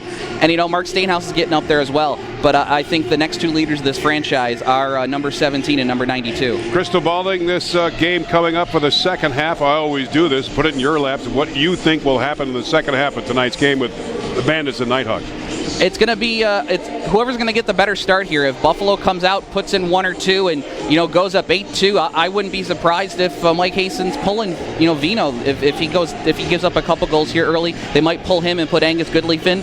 But if Rochester, if Dan Dawson gets on the loose and pops in a couple, and this gets down to a 2 or 1 goal game, it's going to be a nail biter the rest of the way. Dave Buchanan, great thanks. Hey, appreciate being back on the broadcast in 2014. Thank you so much, John, and the Bandits for including me. And I know Randy's shoes are big shoes to fill, but I appreciate getting the chance.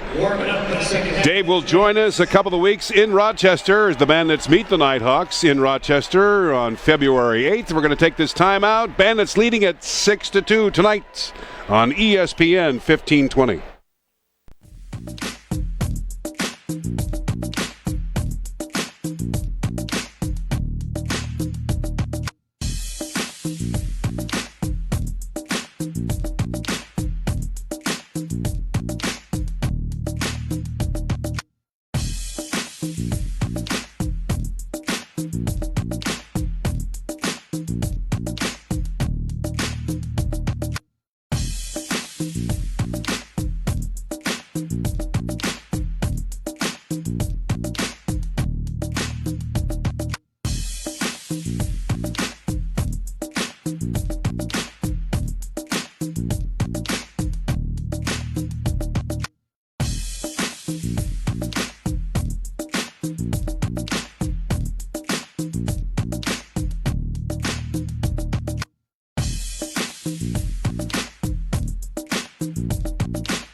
Nachos. We're getting ready for the second half here in Bandit Land. Got to keep the heat on. Here we go for the second half of play tonight from the First Niagara Center in downtown Buffalo. The Buffalo Bandits with a 6-2 lead over the Rochester Knighthawks. John Gertler along with Randy Mearns. Scott Fleetwood, our director here at First Niagara Center and statistician. Tom Wright's our producer. Great to have you on the radio and on the Lacrosse Network. Seeing some great lacrosse tonight, Randy. The speed just amazes me, particularly with the Bandits of transitioning that ball. Oh, they certainly are getting the ball up and down the field. Guys are letting the ball do the work. You know, parent on the Johnny Tavares out the front door. Goal, and again, it's just transition. But with all the transition and the speed of the game, it's only a 6-2 game, and Anthony Cosmo has really been the story so far. He's making the saves he's supposed to, but he's making some saves that, you know what, odds are he might not make that save, and that's why the Rochester Knighthawks only have 2 goals. Bandits starting with a man advantage of this third quarter, and they're on the power play. Shot by Banesh goes high over the crossbar. Rebound picked up by the Knighthawks, and they get it out of their own zone. Third quarter action, 6-2 Buffalo. We got a note from Vice President of Lacrosse Operations, Brian Lemon, regarding that disallowed goal by Dane Smith back in the first half. Yeah, we certainly do. After a lot of modern technology technique, we got Stevie Govett, we got Micah Kersey, who's here in the press box, Bobby Chavez, but here is the ruling. You know, the non-shooter's foot was in the crease, but he didn't reestablish footing outside the crease before the ball crossed the goal line. So Suns would have had to gotten into a lacrosse position with both feet planted on the ground. That is rule 67.5, and the correct call was made on the floor. All righty, 6-2 Buffalo. Second half of play, 10 seconds left, and the Cody Jamieson penalty. Scramble for the ball continues down in the Buffalo zone of the far boards. Pushing and shoving erupts with the big dude defenseman Priolo and Billy D. Smith. Finally, the ball tweaks free, and here come the Knighthawks with 12 to shoot on the clock, and Jamieson is fresh from the penalty box. Third quarter action, Corey Vitarelli inside the line loses control of the ball, and it's picked up by Priolo, swept away, and now Vitarelli back with it. 1 to shoot, he takes a high shoulder shot.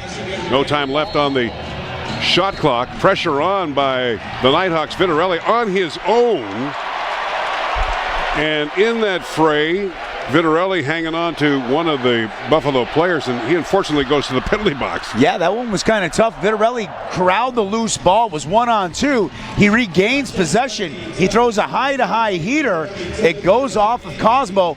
Rory Smith's trying to garner it and grab it into his webbing of a stick, and Vitarelli gives a little tug, goes around. He's going to serve 2. Wow, that's a tough call for the Rochester Knighthawks. The Bandits 1 for 4 on the power play, 3 shots. Sean Williams, the only one to be able to getting a marker on the power play for the Bandits. The number 1 power play team in the National Lacrosse League, the Buffalo Bandits, working with a man advantage and working the ball well down into the Nighthawk zone. Here's Tavares with a shot off the side of a Rochester defender. Tavares gets his own rebound with 7 to shoot. Top of the slot is Banesh. Banesh to Smith with a shot. He scores! Oh, and that's the hat trick for the youngster, Dane Smith. Although the yellow flag has come out by Mike Hazen of the Rochester Knighthawks on the power play. There's movement on the left side. Banesh rotates up over top, kicks it to Smith. He goes high to low to the far side of Matty Vince. And the Bandit fans think that that is a good goal, but Mike Hazen would beg to differ. He throws the yellow flag. Was there somebody in the crease, John? Plenty of time to do as such, and he did, and 1 review a half, so he's taken that one into play, and the on-field officials now will move over to the review of this challenge goal by the Rochester bench. And the fans not seeing anything here at the First Niagara Center, and here in the press level we'll get a chance to take a look at who was where when this goal was scored by Dane Smith on the power play. Yeah, there's a hold by one of the Rochester Nighthawk defensemen as the rotation happened with Tavares Banesh, and I believe that is Sean Williams. Williams is in the crease, but he's held in the crease. He's still in the crease. The ball goes in the net, and per rule 67.5, I think that that's going to be a no-goal call by the referees off of the replay. And a great yellow flag by Mike Hazen. Well, they're not wasting any time. The on-field official now will come out to signal whether or not it's a goal or waved off, and we'll see. It's waved off, so the second disallowed goal tonight here in Buffalo against the Bandits has been waved off, and players on the outside of the crease area. not reestablishing himself in a lacrosse position. Right, and it's kind of one of those things like, Sean, they're not in the play, like he's behind the net through the rotation, but the Rochester Nighthawk defenseman, I think that was Paul Dawson, beauty move. Like he keeps him in the crease. Come on in. You're going to stay in the crease. He holds him. Maybe that should have been a hold. I don't know.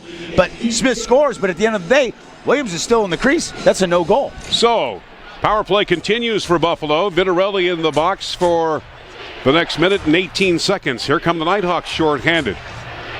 Working it from the area. McCready finding some space for Jamison. Shoulders saved by Cosmo. Rebound. Nighthawks resetting the shot clock. Shorthanded. Joel McCready down from the near boards. All the way back over to Joe Walters. Walters now taking another position outside Buffalo's restraining line. We'll watch that shot clock and also the penalty clock on Corey Vitarelli. 6-2 Buffalo here in the third quarter. Here's McCready with a shot saved by Cosmo. Rebound picked up by the Bandits, and it's Steve Priolo. Hat trick last week in Colorado. And the big defenseman at 6'5", 225 pounds. We'll leave it back over to the fast forwards. In over the line is Williams. Top of the slot is Benesh. Benesh back over to Williams. Now to Benesh. Setting the play up accordingly. Dane Smith had it flipped off his shooting strings. Or check that, Jamie Rooney couldn't get it off. And now Rochester capitalizes on that. So 20 seconds left on the penalty to Vitarelli. Oh, and I know his pain. Those ones really kind of, right? Jamie Rooney, like he wants to feed but don't want to feed, and and it just slips out of the stick as he's trying to make the fake. It's a half play. He'd take that one back in a heartbeat. Rochester back with a shot advantage, 29-27. Shot goes wide on that one by Joel Walters, and now the ball picked up by the Bandits. Vitarelli fresh from the penalty box, taking a swipe at Chad Culp as he comes over the line into the Rochester zone. 6-2 Buffalo, third quarter action. Good feed by Culp over to Dane Smith. Smith now tries to get open the lane. Shoveling moved over to Sean Williams. Williams to the near side over to Culp. Culp looking for an opening, elects to go to Reseteris. There's a shot, score! Sean Williams, a millisecond within the shooting strings, and Buffalo with a 7-2 lead. Yeah, coming late in the shot clock. Williams just kind of posts up inside. He's about 10 feet off of the crease to Matty Vince. He's the lefty. He gets a feed from the right-hand side, and he just goes quick. I don't know if it's desperation or if it's accuracy or it's just veteran experience, but he goes high to low to the far side of Matty Vince. Great goal by Sean Williams, and the Bandits are up by 5. Second goal of the night for Sean Williams. His third point, and Buffalo with a 7-2 lead here in the third quarter. Scrambled for the ball from the faceoff at center. Finds Rochester winning the confrontation, and Evans has it just outside the line and will use it over to Stephen Kehoe. Right wing pass. End of the line is Cody Jamison in pursuit. Buffalo's Andrew Watt setting up the play now. Jamison, right wing pass. Top of the slot. There's a shot straight on by Dylan Evans. There's a rebound, hit the goal post, right side of Cosmo. Resetting the shot clock, Rochester controlling the ball. Down 7-2. Mike Hazen making a quick change.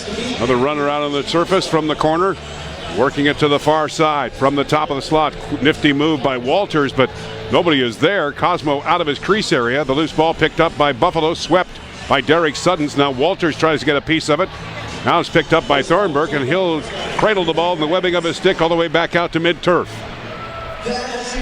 Glenn Bryan is there for Buffalo as Troy Cordingley changes on the fly. The forwards from the front door run out. John Tavares is at right. Ryan Benesh out there as well. Far side pass now over to Jamie Rooney. Here's Rooney. Rooney shooting, hit the goal post, left side of the ball, jumps all the way over the center line. It'll be picked up by one of the runners for Rochester, Brad Self, immediately with the ball. Tipping it back over to Paul Dawson in on the rush. Paul Dawson, also 6'5". Here he takes a shot. Give and go save. That's a beautiful save by Anthony Cosmo. Nice move by Paul Dawson, too, on that nice pass. But watch Buffalo coming right back as Benesh shot goes wide. Yeah, it was a great move by the more so defenseman, big Paul Dawson. Looks like he's going to shoot. He split dodges, goes to the cage. The cross crease slide's got to come. He feeds the backside, but Cosmo throwing the big left mitt, making a huge save for the Buffalo Bandits. Scott Self in over the line. He's checked down onto the turf. A double swat on that one, and we're going to have a penalty against the Bandits. So the Nighthawks, when we come back will have a power play. 7-2 Buffalo. Third quarter action tonight on ESPN 1520.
Bandits as we speak in the third quarter. 7-14. Here's Rochester on their power play. They come into this evening's game 7 for 13 for 54%. Bandits penalty killing is 52%. And the Knighthawks led by Jamison from the top of the slot. Jamison now goes to the far side, elects to Vitarelli. Paulus is in front. Here's Jamison taking the shot off the side of Cody Smith. And the shot clock expires, so Buffalo shorthanded. The Bandits scored 2 shorthanded goals last week in Colorado. You know, special teams are huge in the National Lacrosse League. Buffalo's got 1 power play goal. Rochester doesn't seem like they're going to be able to capitalize on this power play. 10 seconds left in the penalty and 20 remaining on the shot clock. Williams keeps the Knighthawks at bay well outside the restraining line. Elects to go over to Dane Smith. Now the Bandits are back 5 on side now. Tavares floats it down with 3 to shoot. Vince is there to intercept, and he'll outlet the ball back over to the left wing side to Brad Self. As Self brings the Knighthawks to midfield. Buffalo leads it 7-2 here in the third quarter of play. 6:08 remaining. And Rochester looking to get in over the line. It'll be Joel McCready, one of the goal scorers tonight. McCready powers his way in, takes the shot right side. It hit Cosmo, so the shot clock is reset. And it will be Rochester's ball from the corner. Joel McCready, who spent a year at Texas A&M learning firefighting, did not play that year and earned credentials to do as such. And the ball swept by the Bandits right to the line. However, Evans keeps it in play. 15 to shoot, plenty of time for the Knighthawks, working it right back inside the Bandit zone. From the side there, lost into the corner, backed up nicely. McCready gets checked by Priolo. McCready hanging on, takes the arcing shot, but the shot clock is over, and we'll also have a penalty coming up, and it looks like, to much of the dismay against the Bandits, a cross-checking call on to Steve Priolo. Yeah, that's a tough call. Shot clock's waning down 1 second. And Joel McCready's just going to the cage. He's going to try to do the old dive move. Priolo maybe gave him a little bit of a tap. I'm not too sure that was warranted a penalty, but regardless, he's going to serve 2 from checking from behind. And the Knighthawks going to go back on their second power play of the evening. One shot in that first power play by Rochester. Let's see what they can do in this back-to-back call here against the Bandits. Shot, score! Stephen Kehoe for Rochester, a power play goal. And I think that's actually going to be Cody Jamieson coming over top. But Kehoe, he sets the hard screen. And Cody Jamieson, the lefty, comes just up over top of that screen and goes the twister. I mean, he's got such a high, like where Cody Jamieson shoots from, it's very high over his head, so he can go either way, and he kind of twists it, and it goes to the far side of Anthony Cosmo, high to high. A power play marker for the Knighthawks. And they're going to try to gain some momentum. They're down by 4, but a big goal by Cody Jamieson, who really has been held really in check by the Buffalo Bandit defense throughout the first half and 10 minutes of this game tonight, Johnny. Third quarter action, 7-3 Buffalo. Here come the Bandits down to the Nighthawks zone. Mac Allen putting pressure on Steinhaus, finds an open Chad Cope. Here's Cope running in. There's a shot by Badish, but stopped right at the goal line by Matt Vince. Yeah, Matty Vince does not bite on the far dip. He just holds his ground. 4:38 left to play. Quarter 3, 7-3 Buffalo tonight on ESPN 1520.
Tonight, the Toronto Rock come to town. Make sure you have all of your Bandits merchandise in inventory. And if you need some new stuff, you can go to some of the new looks that the Bandits have available for the 2014 season. That's at the Sabres store, Monday through Friday, 10 a.m. to 5 p.m., and open during all Sabres and Bandits home games.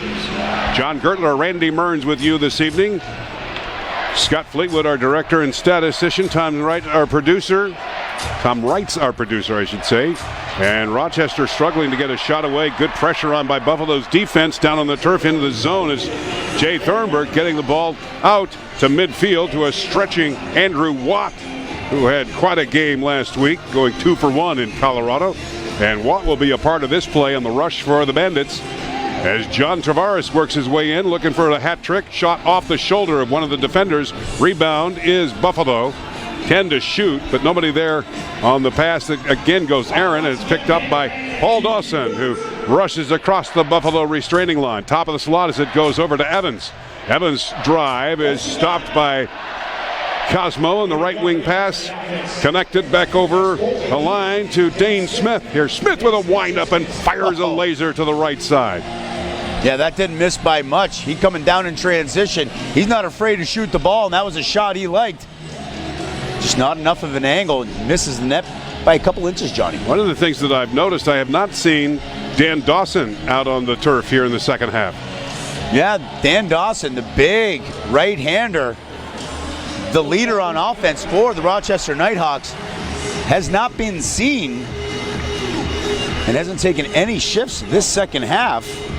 And we got Scotty Fleetwood's going to check over to the bench area, see if he's still floating around. He'll do a visual down on the turf of the Bandits. And if he doesn't return, that's a big, big loss for the Knighthawks. There's Tavares with a shot. He scores! What a a wind-up by the wily veteran John Tavares. 8-3 Buffalo. And it looks like he shoots over a Rochester Nighthawk defender.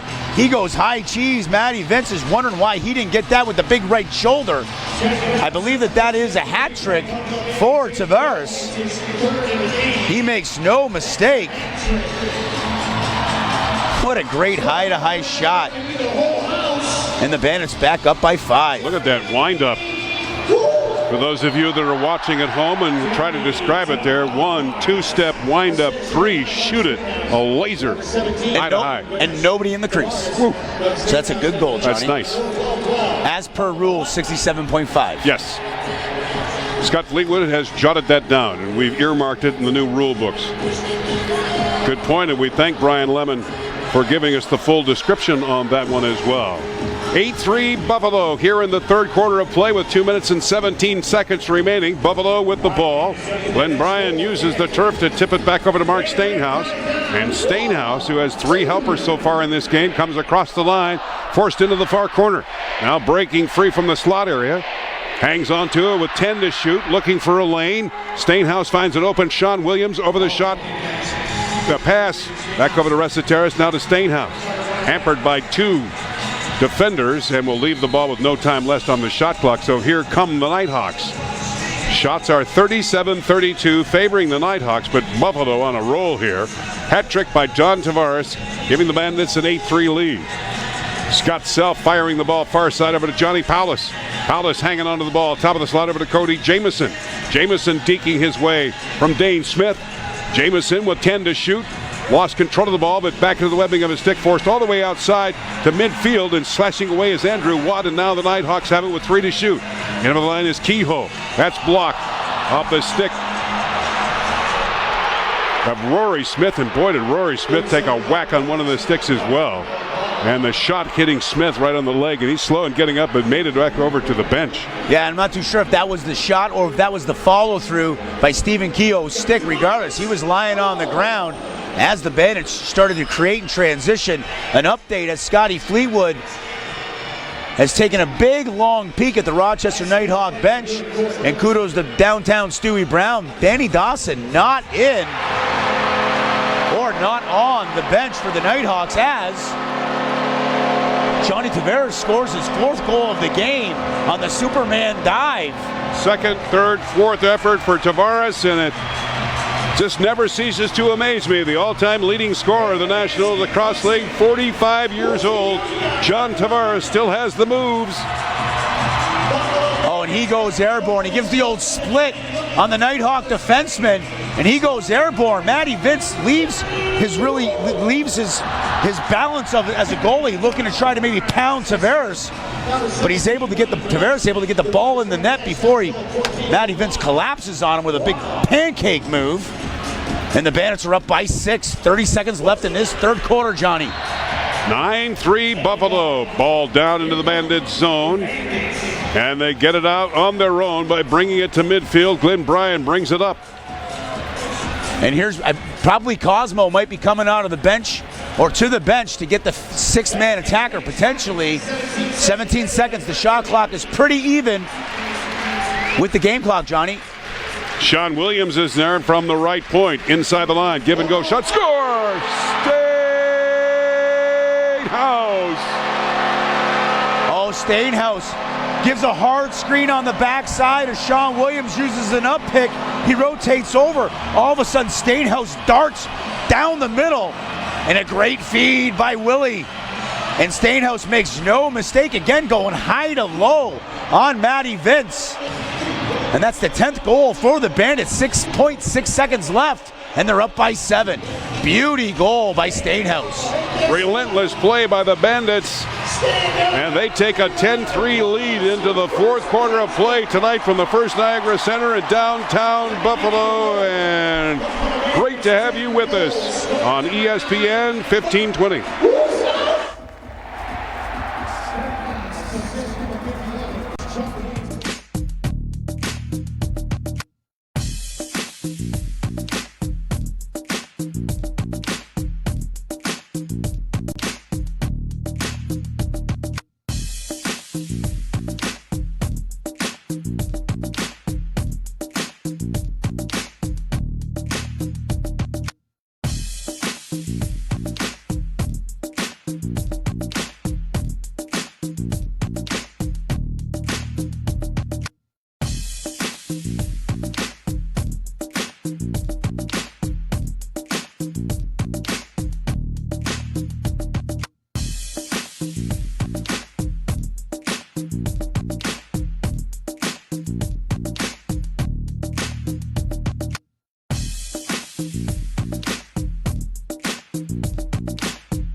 Only letting in 3 goals. Pretty even on the loose balls, Johnny. 57-55 for the Knighthawks. The Bandit power play not showing what they've had for the first 4 games. They're only 1 for 5. And the faceoffs are relatively even, 9-7 for the Knighthawks. And we have a new goalie for Rochester. It's Angus Goodleaf, who played some time in Buffalo. .767 save percentage career. Got his 35 games in the National Lacrosse League. So Goodleaf has replaced Vince in this game, going to the 4th quarter of play. 10-3 Buffalo. Scramble for the ball down into the Bandit zone. Bandits will be protecting right, shooting to the left. And the play continues deep into the Buffalo corner, looking for control of that ball. It is scooped up by Brad Self, and finally it will be Buffalo's ball. Yeah, shot clock violation on the Rochester Knighthawks. Great loose ball work by Billy D. Smith in the corner, along with Andrew Watt and Rory Smith, not allowing the Nighthawk offense to really corral the ball. There's 10 seconds on the shot clock. That thing just stood in the corner. Whack, chop, chop, whack, chop, whack. And then Billy D. Smith throws down one of the Nighthawk offensive players.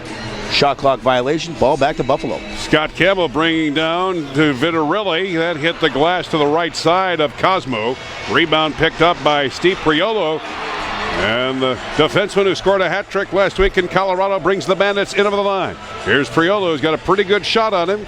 And that big 6'5", 225-pound frame.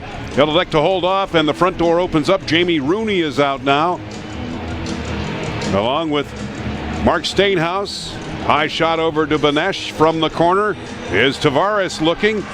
Got 4 goals on the night. Here is Stainhouse taking a shot, and Goodleaf coming up with a save in his pads. And the netminder who pulled time with Buffalo making a big save for the Knighthawks. Here come the Knighthawks, score! And that's off the stick of Scott Self, former Buffalo Bandit. And Andrew Watt gets tied up with Joe Alters and kind of gets sucked out of the play, not realizing here comes number 5. Scott Self just down the lane. Nobody comes to him, and he just buries a high, probably midstream hit past Cosmo to bring the Knighthawks within 6. They've been doing pretty well on the faceoffs, more than 50%. If they can get 1 or 2 goals, come quick. Johnny, in the National Lacrosse League, if they can try to build some momentum, the Buffalo Bandit defense cannot take any time off in this 4th quarter. Scott Self with his first goal of the season, the 14-year pro, coming right in on goaltender Anthony Cosmo. Rochester knocking on the door again down in the Bandit zone. Plenty of time to shoot on that reset, so they'll work it from the far corner. Feed out in front, shot, save! Cosmo, and a rush in by one of the Nighthawk players. He's going to pay for that one for sure, as Cosmo's down in pain. And the sticks get up right in front of the Buffalo net, and the flurry moves over back to the inboards, and Steve Priolo is being restrained, and Cosmo still down on the turf in his crease area. Yeah, it was a right-handed Nighthawk. Not too sure who it was. Looks like Kehoe. Yeah, it might have been Kehoe late in the shot clock. Maybe even Joel McCready coming underneath, trying to go far side. And again, goalies know that they're going to hold their ground, but they know they're going to pay the price. The tough one with that is that's a legal play, but if you make contact with the goalie, potentially could be a penalty. But from a goaltender perspective, I mean, that's ankles, that's knees, and that's where Steve Priolo comes in. He's not going to take any of that. He's going to give it a little shot, a little shove, hence the big little hubbubaloo down by the crease area. Dangerous play, but nonetheless, Buffalo unscathed, and they're still up by 6. And control of the ball with a possession change down into the Nighthawk zone. Smith with a shot. Goodleaf with a save right at the goal line, holding it in before it crossed. And Goodleaf outlets the ball to his defenseman, and it's carried up to midfield. That off the run by Ian Lord, and he'll change it off as the forwards step out onto the turf. 10-4 Buffalo, 4th quarter action, 12:03 remaining. Trying to get some room in front of Anthony Cosmo. Joel McCready is there in the crease area. It's stopped by Cosmo, and Buffalo breaks out. Resetaris with a nice feed pass out in front to Chad Culp. Here's Culp with a shot over to the left side of Goodleaf.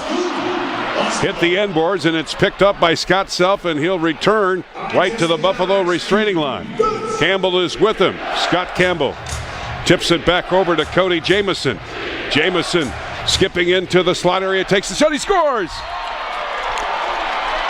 And Jamieson so strong, utilizing a fake up pick by Scotty Campbell, and then just gets up over top of a big slash check by Priolo, and able to turn the corner, and again a twister coming high to low, back to the far side. Great goal by Jamieson. Might even went through the wickets of Anthony Cosmo. Their second goal within a minute and 20 seconds, and the Knighthawks are only down by 5. The third goal. That's a hat trick for Jamieson. And now Rochester with a little bit of firepower here in this fourth quarter of play, down by 5. 11:20 left, plenty of time, and anything can change in the National Lacrosse League. It's a game of runs. Saved by Cosmo. Outlet pass down the left wing lane, and here come the Bandits. End of the line is Dane Smith, deking into the slot area. Here's Smith trying to get a shot away. Elects to go to the right wing pass. Moved back over to Stainhouse. That's off the stick of Williams. Stainhouse coming in, taking a diving shot, but couldn't get the shot away. As Goodleaf read that one. And a crease violation on Buffalo affords Rochester return it right back, and Campbell comes in with a shot. Saved by Cosmo. Rebound back out to midfield. And it's scooped up by Buffalo. Glenn Bryan in over the line. Trailing in is Steve Priolo. Here's Priolo back over to Bryan with a shot. Saved by Goodleaf. Oh, and Goodleaf's coming up big for the Rochester Knighthawks. Maybe the momentum changer. He's made some really nice saves as the Bandits can't capitalize on a 3-on-2. 43-39 in shots, Knighthawks, but Buffalo leads it 10-5. This is fourth quarter action. Cody Jamieson with the ball from the top of the slot. Feed pass over to Vitarelli. Saved by Cosmo. Vitarelli with his own rebound. Saved by Cosmo. Rebound jumps out in front. Johnny Paulus tried to get a shot away. Couldn't get in the webbing of his stick. Vitarelli goes deep into the corner of the Buffalo zone. And the shot clock being reset, so the Knighthawks do the same thing in their game positioning with the possession down into the Bandit zone. Joe Walters now from the far side. Feeding it out in front, traffic area off the stick of Evans, couldn't get anything going. Good position by McCready, keeping the ball down into the Bandit zone. Picked up finally by Suddens, and he'll get it out of there in time here in the fourth quarter. 10-5 Bandits, and we're going to stop play here with 9:37 remaining. And an 8-second violation on the Bandits. That's what I figured. The ball going to go back to the Knighthawks, Johnny. When we come back, Knighthawks possession tonight on ESPN 1520.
Calling 1-888-467-2273 or right here at the First Niagara Center box office. Fast break packages. 10-5 Buffalo, fourth quarter of play. Knighthawks with the ball down into the Bandit zone, rushing into the far side. Shot on, saved by Cosmo. Rebound out in front, and that's picked up. And that's a good defensive play by Rory Smith. Oh, certainly was, and a huge save by Anthony Cosmo. As Stephen Keel comes all the way across the crease, he throws a couple of fakes, far side, looks like Cosmo bites. Keel comes back to the short side, and Cosmo throwing out the big right pad. Campbell bringing Rochester back down to the Bandit zone, rush in from the far side. That goes off the stick of Dylan Evans, forced into the corner. Good play by Buffalo's defense, and the ball is scooped up by the Bandits, and here they come out of their own zone, leading it 10-5 here in the fourth quarter. Down the left wing lane comes Jay Thornburg. Uses the turf to tip it back over to Joey Resetares. Now to John Tavares with 4 goals on the game tonight, leaving it into the far corner. Now to Sean Williams, or check that Resetares. Now it's tipped over to Jamie Rooney. Rooney back to Tavares, but couldn't get a shot off his stick with 5 to shoot, and Rochester's got it, and here they come out of their own zone. Fourth quarter action, 10-5 Buffalo. Next game for the Bandits will be a week from tonight here at First Niagara Center against the Toronto Rock. Joe Walters with the ball from the right point. Into traffic to Vitarelli. He's jarred off the play, and the ball does as such along the end boards. And it's swept to the far side where Derek Suttons is there. He lost it, and Rochester's got it right back. 5 to shoot. Palace couldn't get a feed, and now it will be Buffalo's ball. Yeah, and that's a great play by Andrew Watt.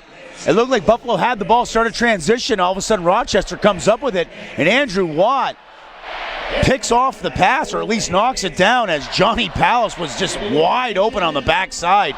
Huge play by Andrew Watt. Mark Stainhouse from the corner, back to Resetares. Now to Dane Smith. In the corner it goes. There's a shot, score! Joey Resetares. And what a great goal by Resetares. That's the hat trick for the youngster, the Hamburg product.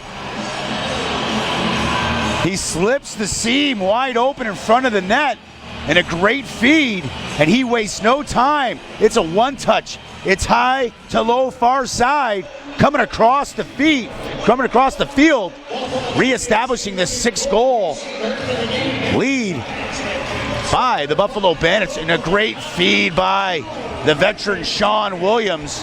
That's got to be 5 or 6 for him tonight, Johnny. I don't know the exact stat, but he's finding a wide open Resetares, making no mistake. Huge goal and a momentum changer for the Buffalo Bandits. So the Hamburg native Resetares gets his hat trick tonight. First as a Buffalo Bandit. And he started with his goal scoring in the first quarter of play. Scott Fleetwood showing us that Ryan Benesh, although quiet hitting Twine, has 6 helpers so far in this game tonight. Here's Rooney with the ball in front. Rooney shooting it, splitting save by Goodleaf, and he'll dish it right over his defenseman, and they'll break out to midfield. Ball carried in over the line by Ian Lord. Play from the corner, and that's Brad Self back behind the net, feeding it out in front. Buffalo's defense taking that ball away. And Smith gets it out for the Bandits. Rory Smith. And just outside the line is Chad Culp at midfield. Yeah, 6:24 remaining, fourth quarter, 11-5 Buffalo. Yeah, they're kind of at this balance. How much do you keep that intensity, that speed, the way you've been playing? It's been working the whole game, but now it's clock management. 6 seconds left, or 6 minutes left. How much do you slow it down, utilize the 30? Time will tell as this game starts to wind down, Johnny. Beautiful pass by Mark Stainhouse over to Resetares, but couldn't make the connection over the goal line. Much to the ooze of the crowd here at First Niagara Center. Joe Walters in over the line for Rochester from the slot, taking the shot left side of the Buffalo net. Did not hit. And the shot clock remains ticking away at 8 seconds. And finally, as it trickles over to the veteran netminder, he outlets it over to Friello, who finds an open Dane Smith. And Buffalo's forwards coming out the front door. 5:37 left to play, fourth quarter, 11-5 Buffalo. Fans loving it here tonight for the Bandits. Dane Smith working the ball from the left point. Now the slot area. Has it with 7 to shoot. Elects to go to the far side. Shot just to the right side of Goodleaf off the stick of John Tavares. And the rebound scooped up immediately by big Paul Dawson. Here's Dawson trying to make up for the brother, who has not played here in the second half. Yeah, we hope that Danny Dawson is good. He's safe. You know, hopefully he's not too injured. Something's up. Obviously, he's a gamer. He would not be sitting out of this second half on a huge game here at the First Niagara Center if not need be. So I kind of think something's obviously up, but a big loss for the Knighthawks in this second half. Dawson averaging some 6.5 points per game leading into this game this evening. What a storied career this guy has had. 3 100-point games. Registered 107 points in 2007.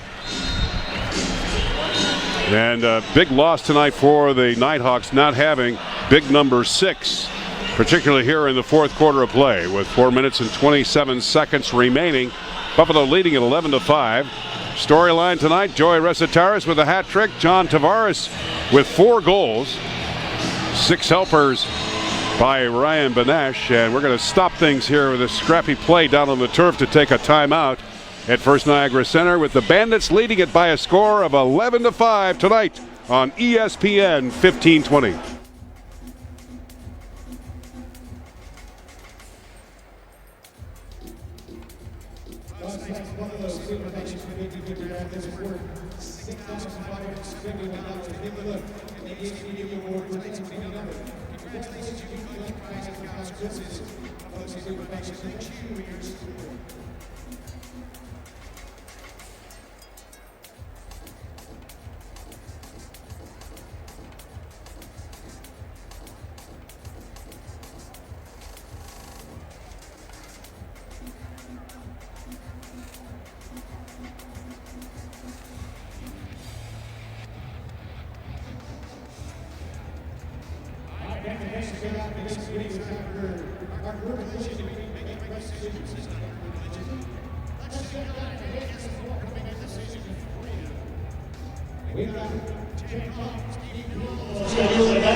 I want to remind you about the Bandits High School Night fundraising.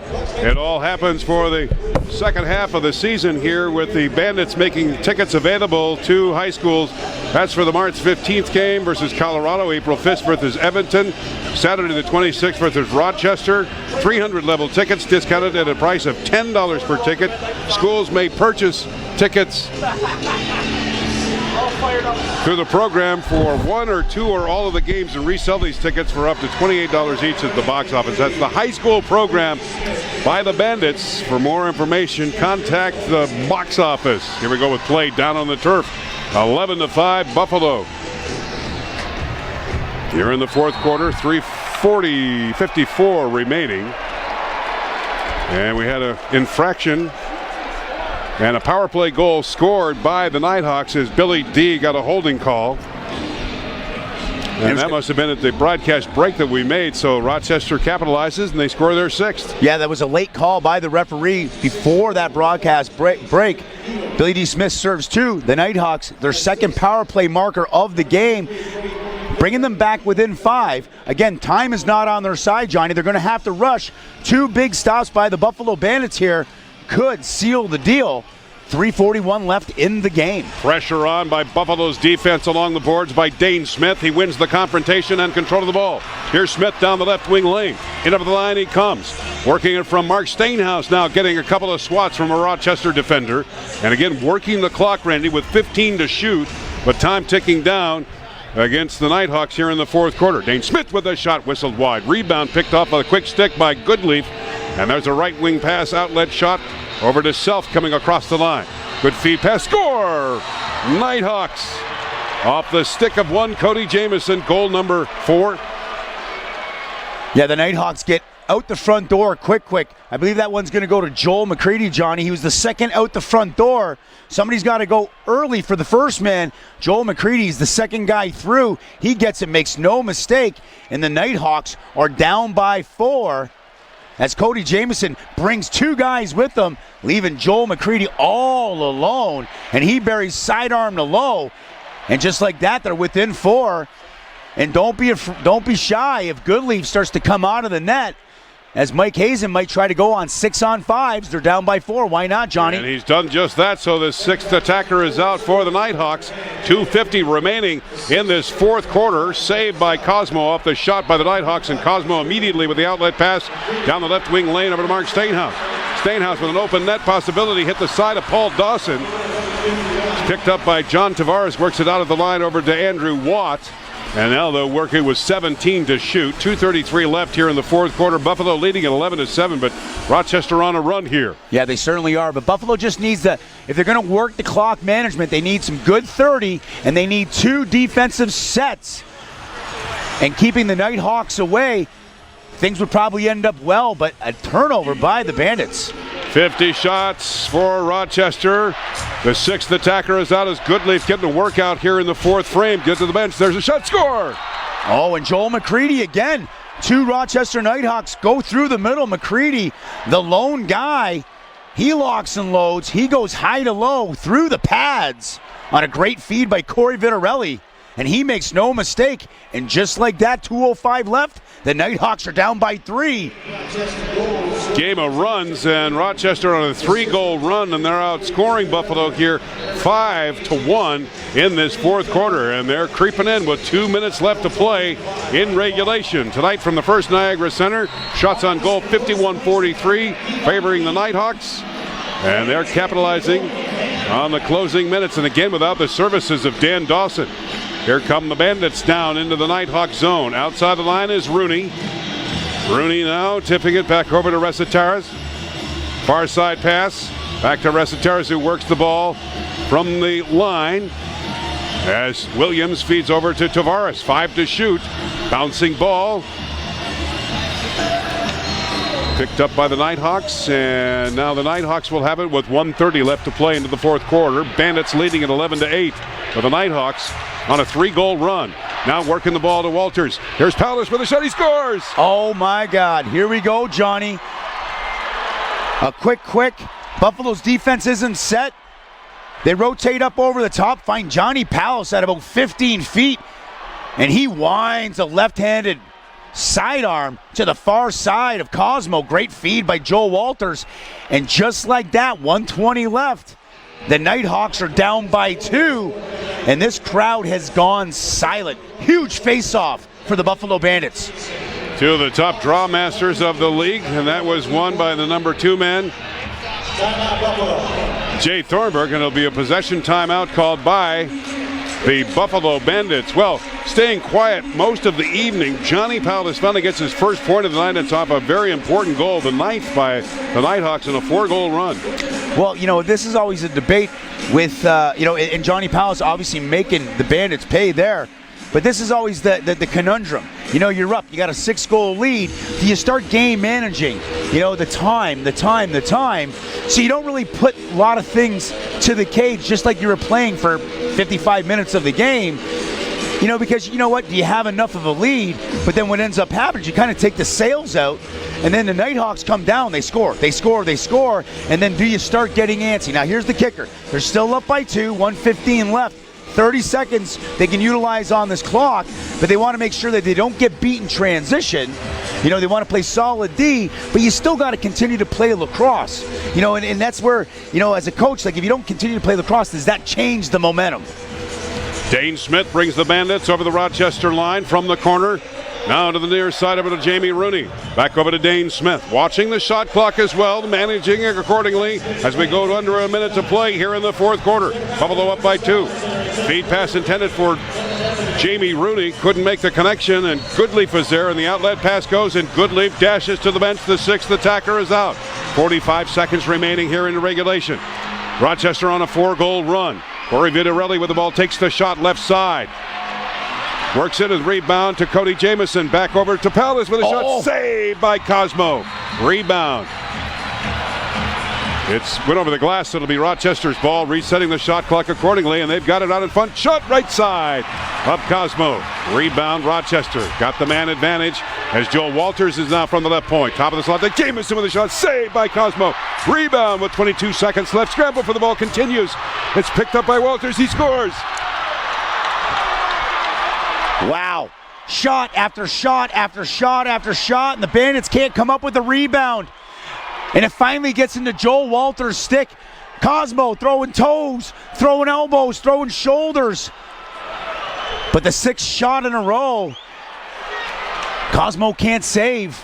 And a great shot by Walters. 18.4 seconds left. The momentum, all the Knighthawks. Huge face-off by Jay Thornburg for the Buffalo Bandits. He can seal the deal. 18 seconds left, Johnny. 5-goal run by the Bandits, and Thornburg has done just that, and he comes down all the way to the right side of Goodley from the corner and works it back out with 10 seconds left. Thornburg tackled down to the turf, and it'll be Buffalo's ball. So the possession goes back over to the Bandits, and Thornburg will hang on to it along with Steve Priolo down in the zone protecting. Goodleaf checks Thornburg, and the Bandits will win this one in a collective sigh of relief. You can breathe now. Wow. We can breathe now, Johnny. That wasn't looking good there for a while. Woo! 5-goal run by the Knighthawks. They come up short, but they outscore the Bandits.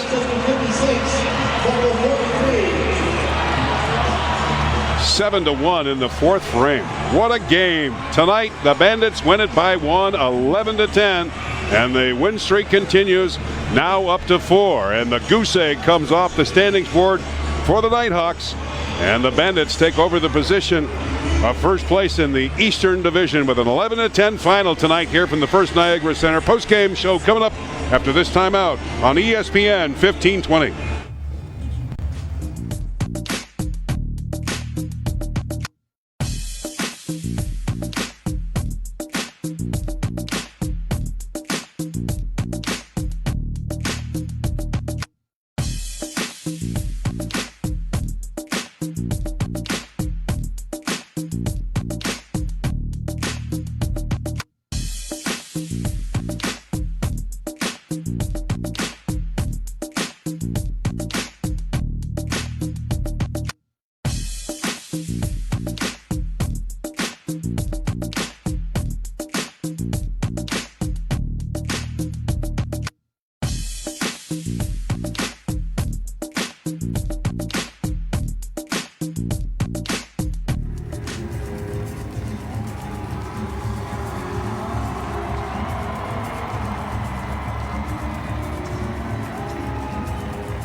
Yep.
It's an 11-10 final for the Buffalo Bandits, hanging on despite the 5-goal run by the Rochester Knighthawks. And the Bandits hold strong, particularly on the surge that the Knighthawks had, not only with a couple of power plays, but the man advantage, both Goodleaf running back and forth from his crease over to the bench to allow the sixth attacker. And the Knighthawks combine in 5 goals and outscore the Bandits 7-1 in the fourth quarter of play. Let's go back to the third quarter for the highlight portion of our post-game show. It started at the 4:23 mark with Buffalo going up to 7-2 off the stick of Sean Williams.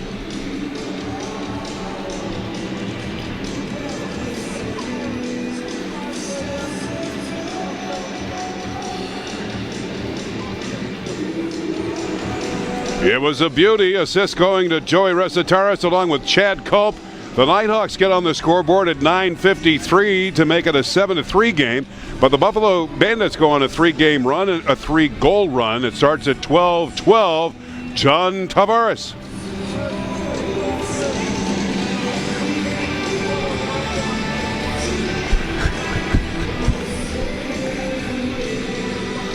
Mark Stainhouse and Ryan Benesh on the assist. Bandits right back at it. Guess who? Number 11.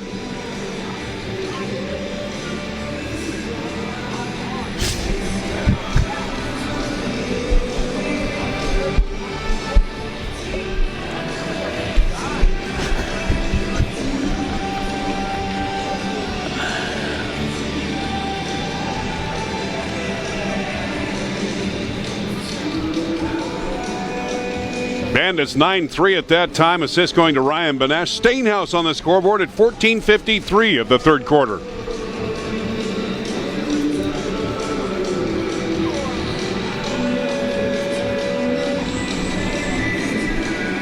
Mark Stainhouse with the goal, his 8th of the year.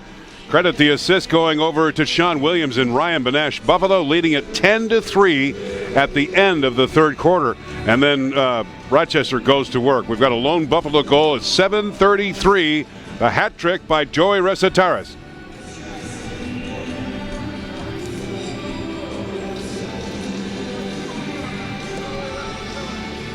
Sean Williams and Ryan Benesh get the credit for the assist. But boy, everybody here at the First Niagara Center just sat back in their seat and watched what was happening for the Rochester Knighthawks. They went on a 5-goal run. They outscored Buffalo 7-1 in the fourth quarter, but Buffalo holds strong with an 11-10 lead. Randy, relax. Pins and needles, Johnny. Pins and needles, but the Knighthawks, you got to give them credit, despite the fact of not having Dan Dawson available in the lineup in the second half, but they come on strong. But the Bandits continue with their plan, and they hold up and win it by 1, 11-10. 3 stars of the game. What do you have? Well, we got 3 stars. Phenomenal effort and performance by number 1 star Anthony Cosmo. 46 saves to hold the Bandits, and to hold the Knighthawks, to 10 goals. But there was 5 of them that happened in the last 4 minutes. But that was power play, and then 6-on-5 opportunities where the defense for the Buffalo Bandits was kind of scrambled. But at the end, he made some huge saves to shut the door on the Knighthawks. Number 2, second star, Johnny Tavares, 4 goals on the evening. And the third star and hometown hero, Joey Resetaris, with 3 goals and 1 assist. And this is all according to Steve Bermel of ILindoor.com. 11-10 final tonight for the Buffalo Bandits over the Rochester Knighthawks. That changes things in the Eastern Division. On the standings going into the next week of play, the Bandits now working their record up to 4-1. The Knighthawks will hover at 3-1. Philadelphia and Toronto idle along with Minnesota. Updates from some of the games that are happening in the Western Division. Colorado with a 5-2 lead over Calgary with 10:40 left to play in the second. And a 10 o'clock start, that's just coming up in Vancouver as Edmonton plays there tonight. Statistics, Randy, here for the post game overall. Yeah, the overall, but the overall one I got to keep on hitting is 46 saves by Anthony Cosmo to Rochester's 32, 25 by Matty Vence, and 7 by Angus Goodleaf. The shots, Rochester kind of dominated the shot category, 56-43, and actually owned the loose ball. Second opportunities, 82-73. Face-offs were relatively even, but nonetheless, Buffalo comes out with that 11-10 victory and able to hold on there at the end. Looking at individual performances for the Buffalo Bandits, Joey Resetaris with 3 goals and an assist. Mark Stainhouse with a goal and 4 assists. John Tavares with 4 goals. Ryan Benesh with 6 assists tonight.